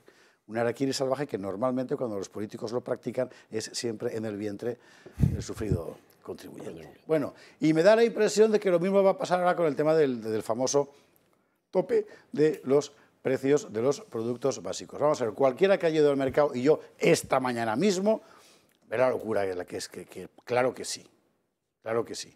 Ahora, el problema es esto cómo se arregla. Entonces aparece alguien iluminado que dice, ¿esto se arregla cómo? Poniendo un máximo. Vamos a ver, por partes. Y creo que esto hay que explicarlo porque, en fin, primero, que es verdad que todo está insoportablemente caro. Por supuesto que sí, y que mejor lo sabe hoy, porque ha hecho la cuenta, es Ana Gullo. Mire.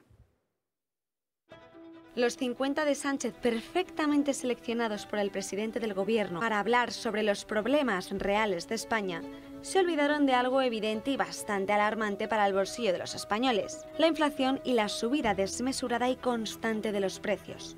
En concreto, sobre los precios de algo tan básico como los alimentos. Desde que los alimentos salen del campo o de las granjas y acaban en la cesta de la compra del consumidor, han subido solo en el mes de agosto de media un 283%. Porque si nos centramos en frutas y hortalizas como el ajo, la lechuga, la ciruela y las zanahorias, el precio se dispara hasta en más de un 500%. Así se desprende del último informe del Índice de Precios en Origen y Destino de los Alimentos que lleva a cabo la organización agraria COAC. Según recoge el informe, en el mes de agosto el precio de los alimentos desde su origen a su destino se ha incrementado en 3,83 puntos. Pero vamos a hacer una comparativa entre los productos que menos se han visto afectados hasta los que más han sufrido esta crisis inflacionista. Los huevos han incrementado en un 33%, mientras que el aceite de oliva virgen extra en un 47%. Pero si nos vamos a la leche de vaca, tan solo un brick ha incrementado en el 98%. En cuanto a las carnes, el cordero en un 272% y la ternera en 280%, mientras que la patata asciende hasta 362%. Y las frutas y hortalizas, como la sandía, en 224% o la ciruela en 541%. La pregunta que cabe hacerse ahora es cuánto seguirá subiendo la cesta de la compra y qué alimentos acabarán siendo prohibitivos. Y entonces llega el gobierno y dice, bueno, pues es que el precio sube, lo paramos. Ponemos un límite y así ya no sube más. La primera que soltó la idea fue Yolanda Díaz, que por cierto hoy ha semi-rectificado. Pero bueno, vamos a ver por partes, quién es y qué es lo que han dicho, porque a todo esto el gobierno está, como de costumbre, peleado. Vamos a empezar por Yolanda Díaz, ¿os parece? Vamos a recordar. ¿Qué es lo que hemos propuesto? Y me voy a reunir junto con el ministro de Consumo, con las asociaciones de consumidores y las distribuidoras. Lo que proponemos es que alcancen un acuerdo entre ellos y fijemos una cesta de la compra básica, absolutamente legal, sin vulnerar el derecho de la competencia, y fijemos una serie de productos, entre 20 o 30, que le garanticemos a la ciudadanía. Esta es la segunda versión, porque la versión 1 era: vamos a topar, porque ellos están en el solecismo ¿verdad? Topar el precio de los productos básicos, que Yolanda dijo básicos, pero bueno, el que tiene boca se equivoca, y como dicen en mi pueblo, el que tiene nariz se moca. Y Yolanda Díaz, nariz tiene bastante, todo se ha dicho. Bueno, ¿qué hace el gobierno? Por ley de la ministra Mondongo, doña María Jesús Montero, que dice que no, que de eso nada. Hasta donde yo he escuchado es que no ha habido ninguna propuesta respecto a que se haga una regulación, una intervención de los precios máximos de esos productos. Yo escuché atentamente también en el día de ayer a la propia vicepresidenta y de lo que habló, en lo que el Gobierno está permanentemente empleándose a fondo es en el diálogo con el sector de las grandes distribuidoras para intentar, en la medida de lo posible, que no se contagie todos los precios intermedios al precio final que compra el consumidor. Pero ella misma dijo en persona que no se había planteado en esos términos, aunque yo creo que la forma de expresión pudo dar lugar a la confusión. Pues se debe haber confundido muchísimo la señora Belarra, que hoy ha sido, en fin, absolutamente transparente sobre sus intenciones.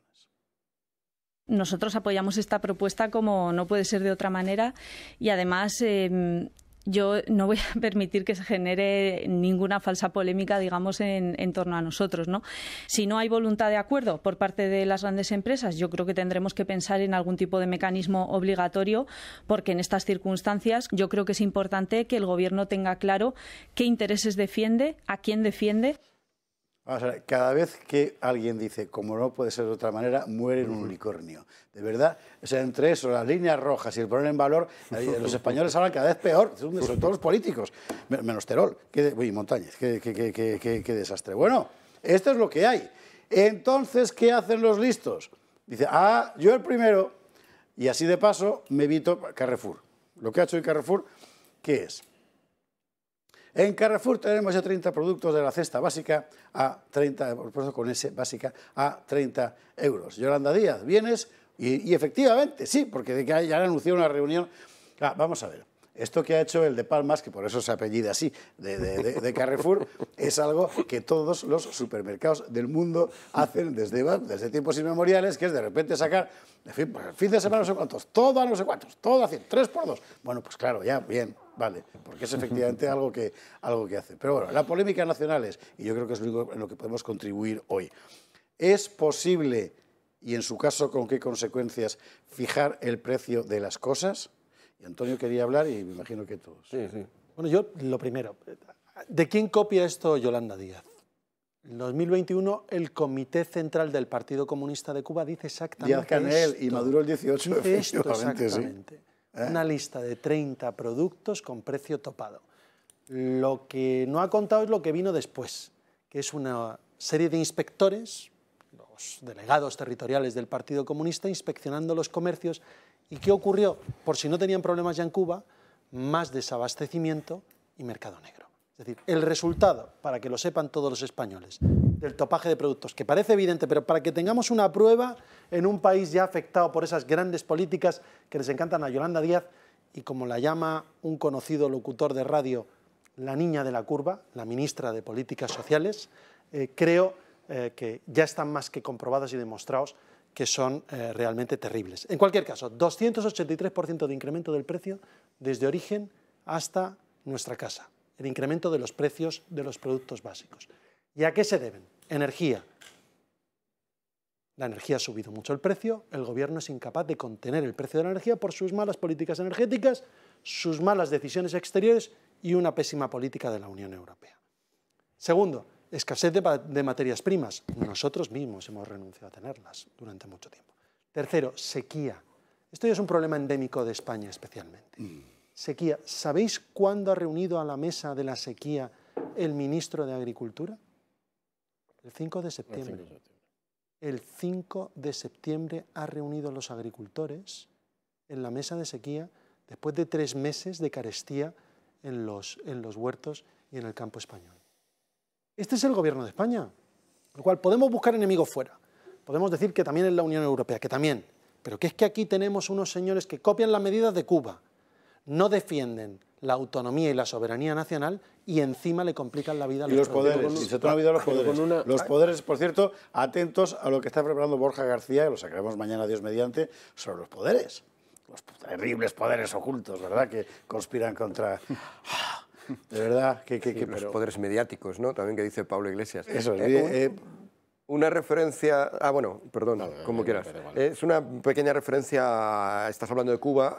Hay un programa que recomiendo además que busquen extractos al menos en YouTube a los telespectadores porque es espeluznante. Y no se trata de una película de miedo, se trata de un programa de la televisión venezolana con Chávez, con Hugo Chávez, bastante ridículo, pero a día de hoy, por desgracia, más bien macabro que ridículo, en el cual Chávez ha establecido unos precios máximos también para productos, entonces va sacando, pues esta tienda de electrodomésticos, las neveras las vende más caras, ¡hala! Nada, esta tienda castigada y va a tenerla que vender al precio que he dicho yo, y el público aplaudiendo con una masa conducida hacia la pobreza de manera veloz. Es realmente un espectáculo que verlo en directo, pero desgracia funciona, ahí lo ves en directo, ves las caras del público que aplaude y oye sus aplausos, pero realmente hay gente que se lo cree. Y hay gente que se lo cree porque hay gente que no ha entendido cómo funcionan los precios, que era lo que tú planteabas. Básicamente hay dos maneras de entender lo que son los precios. La manera que tiene Chávez, o que tenía Fidel Castro en Cuba, o que tienen también muchos de los miembros de nuestro gobierno, que es que los precios son una cosa arbitraria, que es una cosa en que llega un señor y dice, pues un señor malvado, porque es un señor capitalista, con un sombrero de copa y con un puro, que dice, venga, voy a poner el precio a 30 para que se fastidien. Y así la gente gente que solo puede pagar 20 no se lo puede comprar. Y entonces estas personas de izquierda que tienen esta visión de cómo funcionan los precios dicen, en vez de ser el señor de sombrero de copa y de puro el que decida esto, lo voy a decir yo. Lo voy a decir yo desde un gran edificio que en Moscú pues estaba ahí al lado del Kremlin. Claro. Entonces había decenas de miles de personas decidiendo cuánto costaban unos guantes de lana en Vladivostok. Entonces, como era una decisión que había que tomar, pues la podía tomar un funcionario cualquiera, pues de una manera...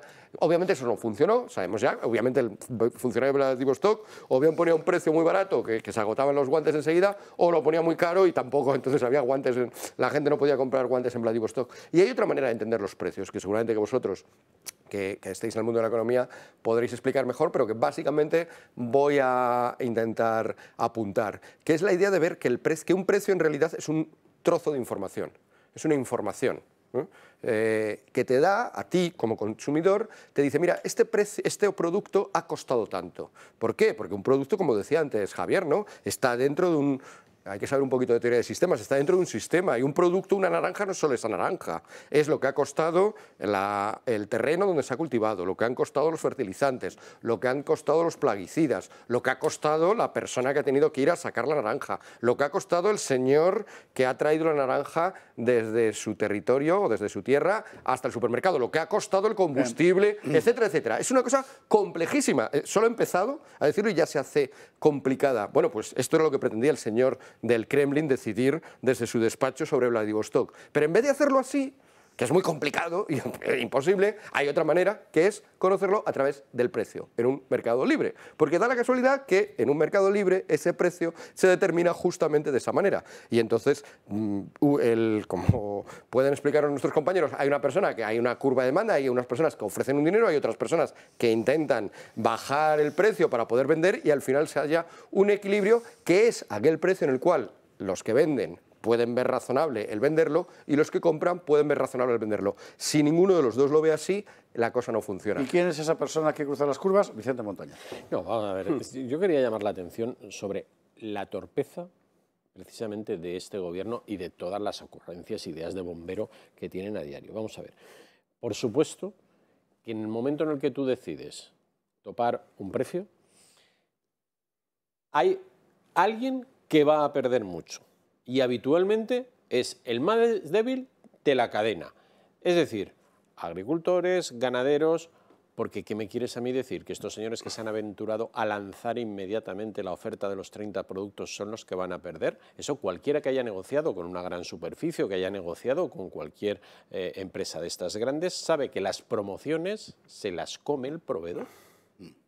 De todos nuestros telespectadores habrá mucho que esto lo sufren en sus carnes. Por tanto, cuando tú decides sobre productos básicos topar, que es a quién no le van a salir las cuentas, ya lo digo yo, al más débil, a los que estos señores se defienden, se postulan como grandes defensores. Bueno, pues estos son los que los están ahogando, los que los están machacando y los que con sus ideas de bomberos los van a acabar de matar. Pero es que además se produce automáticamente otro efecto. Si yo no gano un duro sobre aquello que produzco, ¿qué hago? Me pongo a producir otra cosa si puedo, o a lo mejor a cobrar la paguita, que es lo que pretenden por otro lado. Lo que pasa es que no se dan cuenta que al final el dinero público acaba saliendo de algún sitio, ¿vale? Pero sin enredarme en esa parte. A día de hoy sale de la máquina de hacer billetes del Banco Central, por desgracia. Pero vamos a ver, es muy importante el que quede claro que lo que se va a producir es que directamente las estanterías se van a quedar vacías de esos productos. Ya tenemos la Venezuela al pleno que estos señores proponen. Vamos a ver, si lo que hay que hacer son medidas, ¿cuál es el elemento común a todos estos, digamos, a todo este incremento de precios? El coste de la energía, el coste de los hidrocarburos, ¿vale? Y todos los impuestos que van vinculados a todo este tipo de actividades, que no son pocos, porque antes hablaba de la factura de la luz, pero si queréis hablamos de todo lo que se ingresa en concepto de hidrocarburos en las distintas etapas y fases, que también no tiene desperdicio. Es decir, es ahí donde hay que actuar. Hay que conseguir una energía más barata, hay que empezar a tener acuerdos que nos permitan empezar a explorar dónde tenemos crudo, etcétera, etcétera, que hay opciones y posibilidades. Lejos de esto, se les ocurre ideas de bombero que ya te digo, lo único que van a hacer es vaciar las estanterías y dejar más arruinado al ya suficientemente expoliado productor español. Pero que además... que además no estaría bien que se arruinara ninguno. Quiero decir que yo tampoco quiero que se arruinen todos los supermercados de España, porque también tendríamos un problemón. Ni siquiera tampoco quiero que se arruinen todos los camioneros de España. Sí. No, bueno, claro, no, pero al final cuando arruinas a unos, al final los siguientes en la lista. Es decir, una economía tiene que funcionar porque el que lo cultiva, el que lo transporta y el que te lo vende a ti, el que lo distribuye también, todos ellos ganan. Sin ninguno tiene estímulo. Y yo quiero que todos. Y el que lo consume al final pues lo pueda consumir. Claro. ¿Cómo será la cosa que alguien que, en fin, como decir, a quien admiro tampoco, como Pablo Echenique, ha hecho unas declaraciones, creo que era en Radio Cable, explicando que eso de topar los precios no, porque ya le dicen los economistas que eso dejará en el mercado negro, etcétera. O sea, si es que ellos lo saben de sobra. Sí, pero fíjate que Yolanda Díaz, Yolanda se desdice, Yone Belarra lo confirma, ahora te viene otro del mismo partido y te dice lo contrario. Yolanda Díaz se desdice porque Luis Planas el otro día dijo que bordeaba la ilegalidad o era de dudosa legalidad. Claro, porque la ley de cadena alimentaria lo que dice es que puedes hacer sugerencias, hacer un topaje de precios, es que el resultado, el Partido Socialista depende de estos señores, pero tontos no son y saben cuál es el resultado del topaje de precios y saben que no aguantan una tontería más. Señores, en la reivindicación del buen uso del lenguaje, esto del mercado negro era lo que se llamaba extraperlo, ¿no? Digo, por volver a utilizar la palabra, ¿no? Pues la única cosa buena que tendría es que volveríamos a utilizar la palabra. ¿Sabes de dónde viene? Sí, de Strauss y Perl. Que no tiene nada que ver con los pobres, pero fueron sinónimo de corrupción, ¿no? Se convirtieron en una ruleta y tal. En fin, bueno. Eso y las cartillas de racionamiento. Por cierto, Dios mediante este viernes por la noche, aquí en el Gato de los Húsares, Pío Moa. ¿Sabe usted que este verano se ha incendiado Francia? Es una exageración, pero bueno, porque resulta que en Francia se ha editado el libro de los mitos de la Guerra Civil, que es un libro donde Pío Moa, solo con textos de los propios protagonistas del Frente Popular, cuenta lo que era el Frente Popular. Y claro, a la izquierda le parece terrible que la gente lea los textos de la izquierda en la Guerra Civil. Bueno, se ha liado una formidable. Dios mediante, este viernes por la noche aquí Pío Moa en los Húsares. Ahora pausa para la policía. A la vuelta, Sánchez. Sí, claro, hay que hablar de él. Más que nada porque ayer, en el larguísimo monólogo del Club de la Tragedia que hizo en el Senado, empezaba a hacer cosas, a contar, claro, no le contestaba a nadie, porque ahí estaba el Underhill, el presidente del Senado, que le mordía en la canilla al que se le acercaba, me dijo una cantidad de falsedades importantes el presidente del gobierno. Y Miguel Gutiérrez las ha examinado. Lo vamos a ver de inmediato después de la publicidad.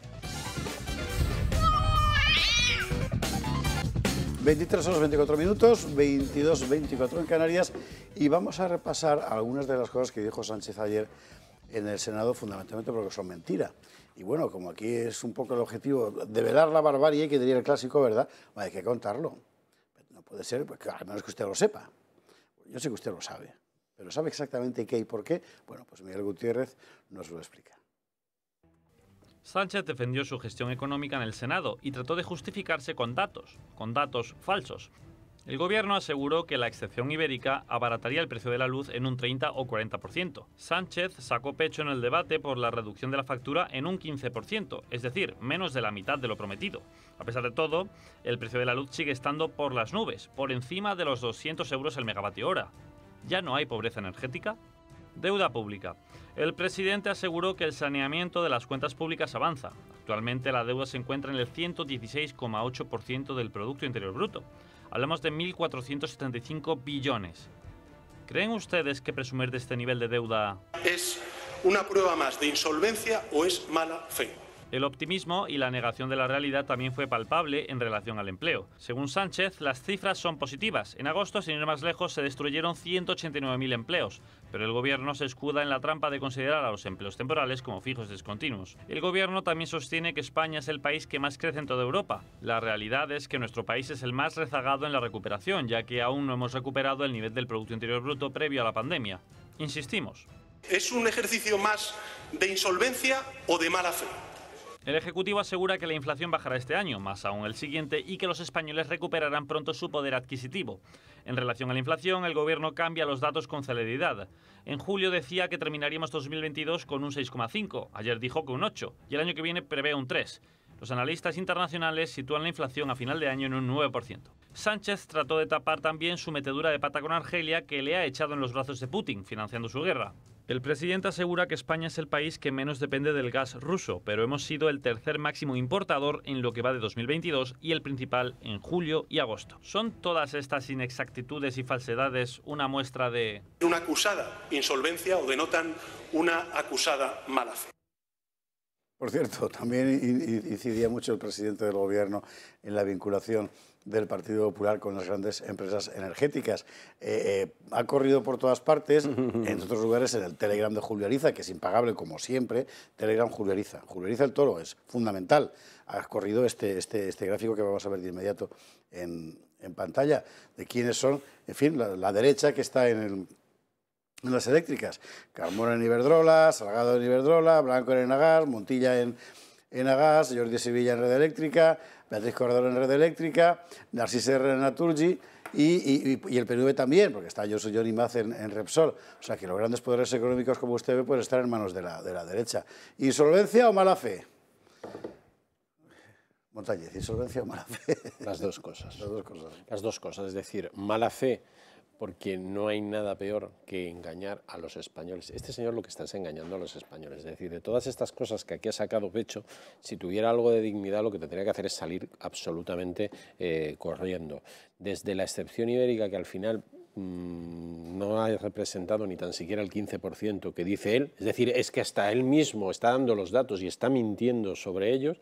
Hablando sobre el tema de la deuda pública, de que es el 116,8%, yo estoy cansado de decir que la deuda entre las administraciones no les computa y que si lo hiciéramos bien en estos momentos la deuda española sobrepasa el 150% del PIB, ¿vale?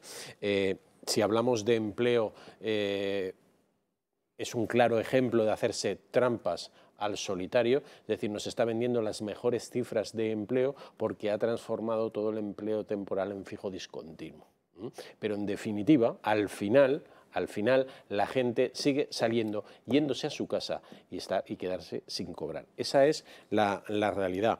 Sobre el tema de la inflación, yo iría hasta más allá. Estoy convencido que cerramos el año por encima de los 2 dígitos. Cerramos el año por encima de los 2 dígitos y la repercusión que esto está teniendo sobre la gente más débil en un gobierno que se ha negado a deflactar la tarifa del IRPF, eso no lo contó, que sería una de las fórmulas donde otros países como Alemania habilita 65.000 millones, cuando hay otros países que están tomando medidas. Este señor, la única medida que ha tomado ha sido lo de los 20 céntimos por el litro de combustible y contarnos historias y mentiras trailerá todos los días. Tales como que le decía a Vox, usted puede bajar el IVA, no se podía bajar el IVA, bueno, y cuando a él le conviene sí que se baja. Y luego después, eso en cuanto a mala fe, porque es mentir, pero es que la ignorancia tiene que existir también, porque de verdad, si este señor piensa que va a poder aguantar este país con la que se avecina este invierno hasta las próximas elecciones, realmente tiene un problema serio. Tiene un problema serio. Por ende, el gran drama es que el problema lo tenemos todos los españoles con este señor al frente. Sin más, con lo cual creo que las dos. No sé si le he contestado a... Antonio González Terol, ¿insolvencia o mala fe? Bueno, yo es que no le voy a insultar, porque es que ya Hombre, para insultos, un poquito por lo menos. Ya se dedicó. No sois el PP, de verdad. Pedimos un debate para hablar sobre cómo estaba la energía en España. Y yo creo que lo hemos hablado en este programa y hemos hablado más tiempo entre nosotros del tiempo que le dedicó el presidente del Gobierno a contar una sola verdad sobre la realidad energética en España. Yo creo que hay que tomar decisiones estratégicas, no se habló de eso. Hay que traerle aquí para que hable de economía de verdad. Haría muy bien, lo que pasa es que, claro, si no sale ya ni a la calle, es que le gritan. Pero aquí no le gritaríamos. No le íbamos a gritar, preguntarle le íbamos a preguntar. Sí, alguna pregunta incómoda le iba a caer. Hombre, íbamos a dialogar. Pero con respeto.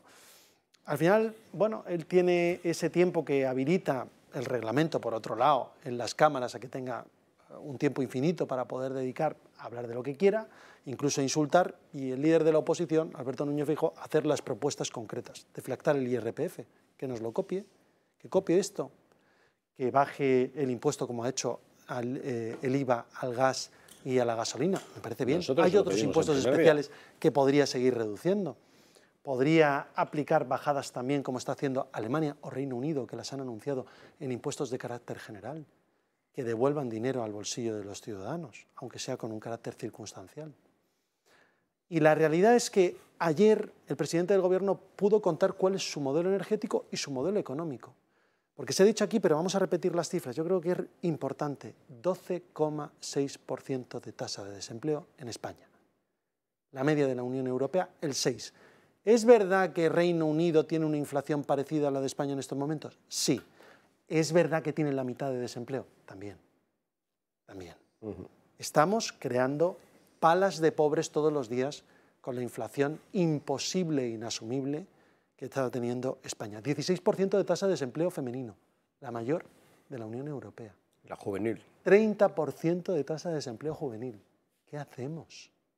¿En qué estamos pensando? 116% de deuda pública. Hemos alcanzado 1,475 billones de euros de deuda pública y baja del 117 al 116 simplemente porque aumenta el denominador de la ecuación al aumentar el PIB precisamente por la inflación. Con lo cual, ¿qué podemos esperar? El presidente del Gobierno que dedicó el 80% de su tiempo a insultar a Alberto Núñez Feijóo simplemente porque decía, oiga, el PP está aquí, nosotros no le vamos a salvar a usted.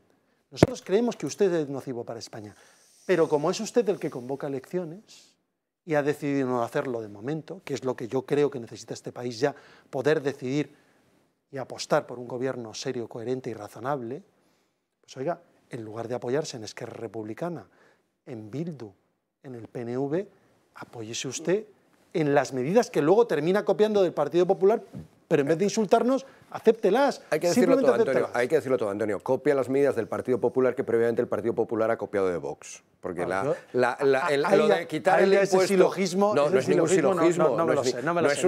Para empezar, no es ni siquiera un silogismo. Es simplemente un relato concatenado, no es ni siquiera un silogismo. Pero es una realidad. ¿Desconoces?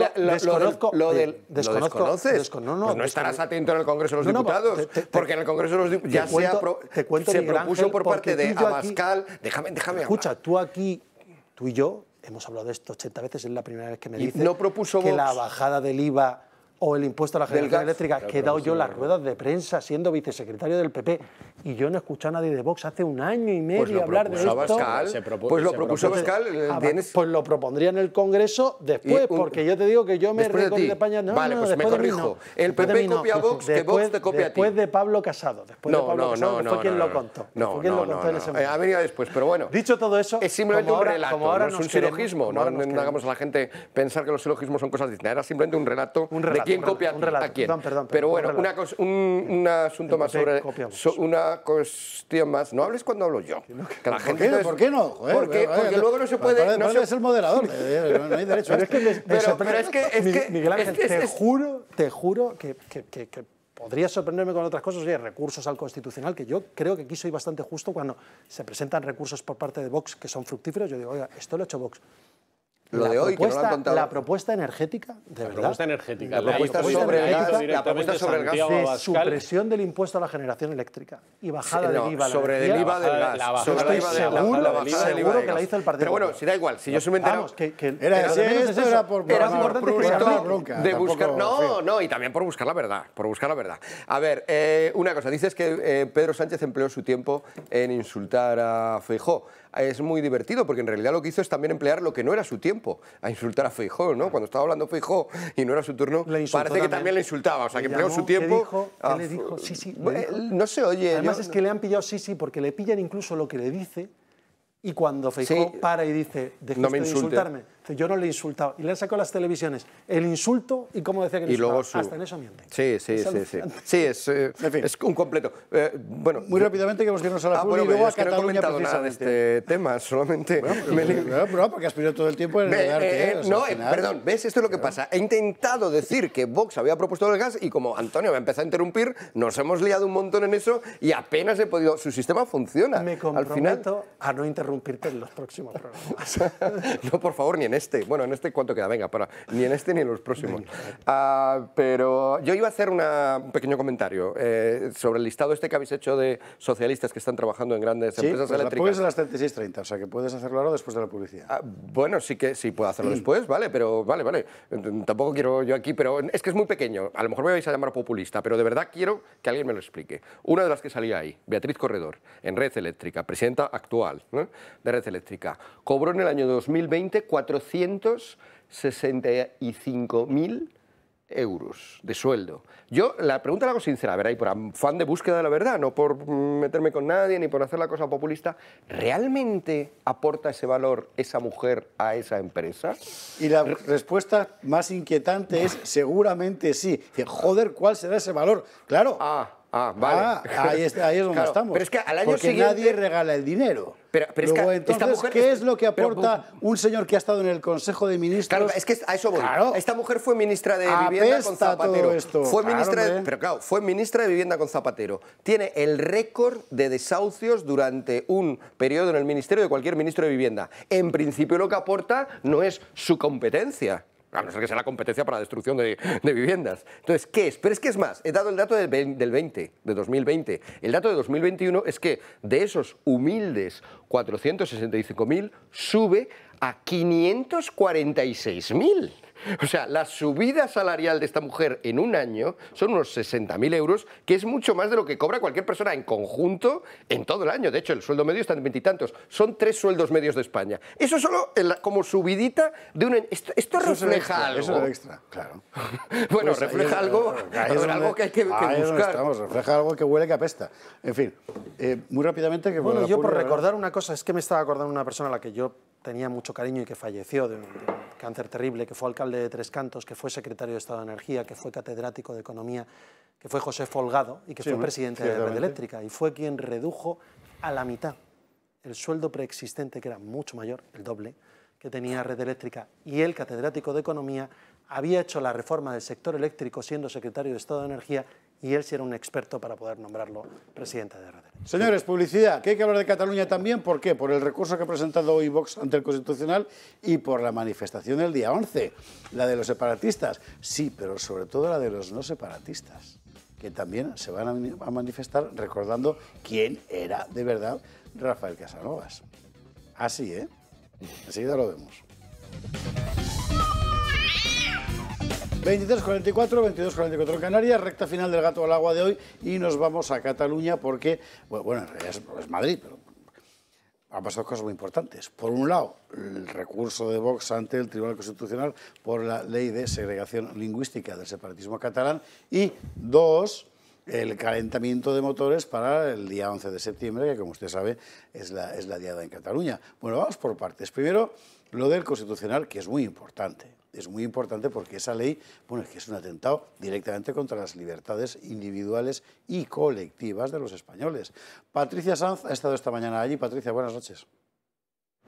Coincidiendo con el inicio del curso judicial, Vox se ha desplazado hasta el Tribunal Constitucional para presentar su recurso número 40 contra el decreto ley de Cataluña, que intentaba sortear el fallo del Tribunal Superior de Justicia catalán para impedir que al menos un 25% de las clases en los colegios pudieran ser en español. Además, Santiago Abascal, acompañado por Ignacio Garriga o Javier Ortega Smith, entre otros, ha propuesto la posibilidad de que sean los ciudadanos quienes elijan a través de un referéndum cuestiones como esta, la inmigración, entre otros asuntos. Además, también ha aprovechado la oportunidad para decir que el debate celebrado el pasado martes en el Senado entre Feijóo y Pedro Sánchez fue bastante flojo, así como para darnos algunas pistas de los próximos pasos del Partido Conservador, por ejemplo, que próximamente su sindicato Solidaridad saldrá a las calles, o que se encuentran preparados para el próximo evento, el día 8 y 9 de octubre, Viva 22. Bueno, esto por un lado. Luego está, claro, el ambientillo. Como usted sabe, el 18 de septiembre, y allí estaremos, hay manifestación de las asociaciones y plataformas por la libertad lingüística en Cataluña, el 18 de septiembre. Antes, este fin de semana, en fin, estará el 11 de septiembre, que como usted sabe es esa fecha que el separatismo catalán ha falseado para convertirla en reivindicación de la supuesta identidad nacional catalana. La novedad este año, bueno, novedad relativa, pero en fin, aquí lo vamos a contar, es que hay otra manifestación el 11 de septiembre. Y creo, Alex, Irene, que tenemos la convocatoria, ¿verdad? Porque el 11 de septiembre habrá una ofrenda floral de jóvenes patriotas españoles a Rafael Casanovas. ¿Por qué? Pues porque, recordando aquel bando del 11 de septiembre de 1714, hoy como ayer, la libertad de todo el Principado y de toda España está expuesta a una completa esclavitud. Esta frase fue la del bando de la Barcelona de aquel tiempo, que no se levantó por la independencia catalana, sino por la libertad de toda España, como dijeron allí. Y bueno, hay quien lo va a recordar, será en el Hospital de la Santa Creu, en Barcelona, a las 12 del mediodía. En la otra parte está el mogollón de los separatistas que están comiéndose entre sí.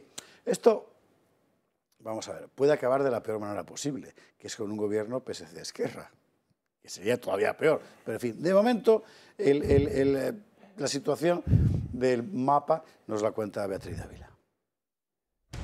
Apenas quedan 4 días para la celebración de la Diada y justo cuando se cumplen 5 años del infame golpe a la democracia española, el independentismo parece pasar por sus horas más bajas. Yo participaré en todos los actos en los que podamos reforzar esta visión inclusiva por parte de los que creemos en la libertad de Cataluña, que defendemos la independencia de Cataluña. Vamos a seguir defendiendo la independencia de Cataluña. El presidente de la Generalitat, Pere Aragonès, se desmarca de la movilización convocada por la Asamblea Nacional Catalana. Tampoco Oriol Junqueras ni el resto de consejeros del gobierno que forman parte de la Esquerra. Quienes sí que lo harán serán los de Juntos por Cataluña y de Jordi Puigneró en representación del gobierno catalán. Pero la no presencia de los de Aragonès agrava aún más las diferencias entre ambas formaciones. Todos ellos justifican su ausencia en que la ANC está favoreciendo la división en el seno de los propios independentistas y del partido mayoritario que aboga por la autodeterminación de Cataluña. Hasta el propio expresidente Artur Mas reniega ahora de la misma organización tras haberse apoyado en ella para su deriva secesionista. Desde 2012, la Asamblea Nacional Catalana organiza una manifestación el día de la Diada por la independencia política de Cataluña. Empezaron expulsando a quienes defendían la idea de una comunidad en armonía con España. Más tarde pasaron a expulsar a quienes no creían en la ruptura con el Estado español y ahora a quienes se desvíen de la vía independentista, el referéndum. Juntos por Cataluña, que sí que acudirá a la marcha, aprovechará la coyuntura para exigirle un cambio de rumbo a Aragonès para mantener vivo el proceso. Ahora la CUP ha anunciado que organizará su propia protesta también este domingo para exigir a Juntos por Cataluña y a la Esquerra un nuevo plan para romper con el Estado español. Mientras los independentistas siguen pidiendo unidad entre los suyos, cada vez se hace más notable la pérdida de fuerza de quienes abogan por la independencia desde incluso antes de la pandemia. Y solo el año pasado fue capaz de congregar el día de la Diada a 100.000 personas. Y quien crea que esto es un problema solo de Cataluña, que le pregunta a Vicente Montañez en Valencia, por ejemplo, ¿verdad? Claro, porque al final lo que estamos asistiendo es a que desde los poderes del Estado se ampara la desconstrucción del Estado. Se ampara, efectivamente, y eso lo verán en la Diada y lo veremos el 9 de octubre en Valencia, 3/4 de lo mismo. Pero a mí me gustaría llamar la atención sobre algo que considero importantísimo, y es el recurso que hoy ha presentado Vox ante el Constitucional. Y es que al final estamos siempre solos frente a este tema. Hemos sido los únicos que hemos defendido que allí se había practicado un golpe de Estado. Hemos sido los únicos que hemos defendido a España allí. Y somos los únicos en estos momentos que estamos defendiendo algo que a mí me parece hasta ridículo. Es decir, ¿por qué el 25%, señores? No, lo que tienen que hacer es elegir los padres.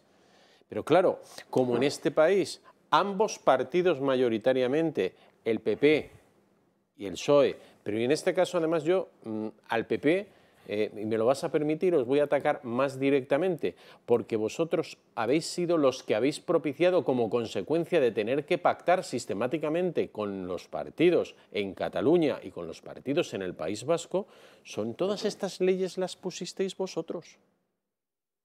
Esto lo hemos vivido en Cataluña, pero es que lo vivimos en mi tierra, en Valencia, es que se vive en Galicia y se vive absolutamente en todas. Es decir, no se puede en estos momentos decir una cosa y hacer lo contrario. Y esto es lo que está haciendo el Partido Popular en este tema. Esta es la sensibilidad, desde luego, que aquellos países, que aquellos ciudades, comunidades y demás que estamos sufriendo el problema lingüístico tenemos. Y es que al final, lo que estamos viendo es como desde los poderes, sistemáticamente, cuando gobernaba el Partido Popular o ahora cuando gobiernan otro tipo de fuerzas, lo que se atenta directamente es contra el derecho de poder manifestarnos en aquella lengua que queramos, en que nuestros hijos puedan estudiar en la lengua que los padres desean que estudien. Y además esto es algo que recoge la Constitución española. ¿Qué es esto de cuotas del 25%? Por eso digo que Vox ha sido una vez más quien única y exclusivamente ha salido a defender esto. Antonio, sin querer poner en duda lo que dices, para nada, pero yo tengo aquí en mi móvil el de recurso ante el Tribunal Constitucional que ha presentado el Partido Popular contra el decreto ley 6/2022, en concreto los artículos 2, 3.1 y 4.1, que son justo los que abogan por la defensa de que el castellano deje de ser lengua vehicular y que se vulnere el derecho fundamental a la educación de todos los catalanes con esta medida. Cuando ¿y la cuota del 25%? Pues claro. Es que es justo este decreto de Cataluña el que ha sido recurrido por el Partido Popular y también por Ciudadanos. Te lo digo porque que yo no dejo de reconocer que habéis ido ya al Constitucional y habéis presentado recurso. Nosotros lo presentamos en julio contra los artículos 2, 3.1 y 4.1. A lo mejor hay algo adicional que yo me he perdido, Vicente, pero te digo... ¿Cómo recurrís lo propio que vosotros habéis generado? No, para nada, porque fíjate si no lo hemos generado. Yo hay una cosa que dices, yo creo que nadie pone en duda que en Galicia no hay una eliminación del castellano con el Partido Popular. En Valencia, yo tengo mucha familia valenciana, con el Partido Popular, otra cosa es Compromís. Y la mala utilización de leyes que nacieron con buena voluntad, donde no se ponía en duda. Yo no escucho a un valenciano al cual se le mirase mal por hablar en castellano, mientras que ha gobernado el Partido Popular. Insisto, tienes Compromís, tienes el BNG. Desde luego, donde gobierna el Partido Popular, vale, pues yo no pongo en duda la defensa del castellano. Pero yo sí que te digo que en Valencia el Partido Popular durante el tiempo que gobernó fue quien lanzó todas las leyes absolutamente en las que hoy en día Compromís se apoya y lo que es peor, el que actuó para que el valenciano estuviera por encima del castellano y fuera el valenciano la lengua vehicular. Pero es Vicente, que si me permitís terciar... Permítame. Sí, te va a terciar. Es una cosa muy directa. Es decir, yo ya ni siquiera voy a poner en duda lo que tú me dices. Yo te digo, el Partido Popular hoy, como hace 3 años y medio, cuando yo estaba en la dirección durante este tiempo, desde luego es algo que no ha puesto en duda jamás, y es que el castellano es la lengua vehicular de la educación de todos los españoles. Básicamente porque es un derecho constitucional. Y el derecho a la educación que defiende el Tribunal Superior de Justicia de Cataluña, en su doctrina, bueno, 3 años y medio. Cuando estabais en la oposición. O sea, yo no sé dónde estabas tú hace 3 años y medio. Yo hace 3 años y medio estaba en mi partido. Entonces yo lo que te digo, cuando me ha tocado dirigirlo, antes he sido alcalde, te puedo hablar de lo que he hecho en Boadilla. Lo que te digo es, en la dirección de mi partido, no he visto a nadie que ponga en duda, porque es una acusación muy gorda decir que nosotros no defendemos el castellano como lengua vehicular o que hemos corrompido. Bueno, Antonio, yo creo que ya la derivada... Yo quiero recordar a don Íñigo Méndez de Vigo, provincia de Pontevedra, diciendo en las Cortes que no había un problema con el... Fenomenal. No, yo te digo, ¿es verdad o no es verdad? Te he dicho 3 años y medio, yo ya de todo lo demás, yo no estaba en política nacional, probablemente ninguno de nosotros. Lo que estoy diciendo es, sí. Jamás he escuchado a un señor del Partido Popular, jamás, no defender el español como lengua vehicular en la educación. Jamás. Aquí se ha dicho lo contrario. O dices, leyes del pasado, ¿qué leyes? Porque también has dicho que nosotros no habíamos recurrido. El decreto ley de Cataluña 6/2022, en sus artículos 2, 3, 1 y 4, julio, que son los que te he referido, fue recurrido en julio por el Partido Popular. Acabando el tiempo de Miguel Ángel Quintana Paz. Y del programa, lo que es y más del programa grave. también, con lo cual el tiempo, tú calculas 2 minutos y medio. Solo un poco terciando también en esta pelea. A mí lo que me parece interesante es que el castellano es la lengua oficial de España, según el artículo 3 de la Constitución. Lo llama castellano, no sé por qué no español, también sería una cosa, a lo mejor, si se reforma algún día la Constitución, habría que... No tengo ningún problema con la palabra castellano. En su día los valencianos, gallegos, decían, bueno, que también es español el valenciano o el gallego, porque en aquella aquella época no era pecado decir que no era español. Pero es que eso no le quita, o sea, el valenciano es una lengua española, pero la lengua, la lengua que unifica a todos los españoles. No voy a debatir esto contigo, te he preguntado, te contesto por qué. Pero que ese por qué no es incompatible con la idea de que el castellano ha logrado ser una cosa de todos los españoles, ¿no? Que es lo que tendría que quizá figurar en la Constitución. Pero bueno, en todo caso, artículo 3º, me parece que solo por el orden, ¿no? 1, 2, 3, parece que es relativamente importante, un artículo importante. ¿Por qué no se ha hecho una ley orgánica, además, que regule esto? Que regule el hecho de que... Porque estamos haciendo esta discusión, si os fijáis, sobre lo que dice la Comunidad Autónoma Valenciana, lo que dice la Comunidad Autónoma de Cataluña, podríamos haber sacado lo que ha dicho la Comunidad Autónoma Gallega, pero bueno, no me quiero meter más con el PP, podríamos seguir sacando, pero ¿por qué tienen que ser las comunidades autónomas las que regulen el 3er artículo, que insisto, si va el 3º, alguna importancia tendrá de la Constitución española? ¿Por qué no? Y aquí sí que es verdad que como Vox todavía no ha gobernado, a lo mejor le estoy tirando un poco más la cuerda a Antonio. ¿Por qué no ha regulado el PP, que sí que ha gobernado? ¿Por qué no ha hecho, si tiene tan claras las cosas de que hay que defender el español, por qué no ha hecho una ley para todo el Estado, para toda España, que diga esto, por ejemplo, el español es una lengua en la cual no sé si podamos optar, porque eso luego al final también genera dinámicas perversas, o el 50% en todas las comunidades como mínimo, o en español tendrán que estar los documentos que te envía la Generalitat. ¿Por qué tienen que estar solo en catalán? En español tendrán que estar los rótulos por la calle, porque yo cuando voy a Cataluña tengo que medio descifrar, a veces es muy fácil, otras veces no es tan fácil, lo que me está prohibiendo un rótulo en la calle, que me parece muy bien que esté en catalán, pero ¿por qué no se regula que también está en castellano? Pues imaginamos en el País Vasco si algún día les da por poner los rótulos solo en euskera. ¿Por qué esto no se regula? ¿Por qué no lo evitamos a priori en vez de estar luego siempre después y decimos vamos a hacer una ley de una cosa que es un activo, y ya termino, importantísimo de España, que es el español? Es que es esto lo que nos convierte en una potencia mundial, el hecho de que tenemos una lengua que se habla en todo el mundo. Me parece una propuesta pues muy razonable. Pues ojalá ojalá me copiéis. En vez de copiar a Vox, ojalá me copiéis a mí. De hecho, te diré una cosa, que en muchas comunidades gobernadas por el Partido Popular sí se han hecho leyes autonómicas. Por ejemplo, Isabel Díaz Ayuso, todos estos días en los decretos de desarrollo de la nueva ley educativa, lo que está haciendo es precisamente blindar el castellano. Entonces, en Madrid no hace falta. Da igual, son cuestiones declarativas. 20 segundos, que yo creo que las declaraciones políticas son muy importantes. En Valencia, el Partido Popular abrió toda una línea de ayudas para poner los títulos de los establecimientos única y exclusivamente. Pero para que se quitasen del castellano. Señores, hay que marcharse ya. Vicente Montañez, hay que defender el castellano y las lenguas cooficiales del Estado. Usted y que yo también están en la Constitución. Ellos siguen aquí discutiendo, pero usted ya se pudiera dormir. Yo voy a hacerlo de inmediato y ellos se quedan aquí. Que descansen mañana más.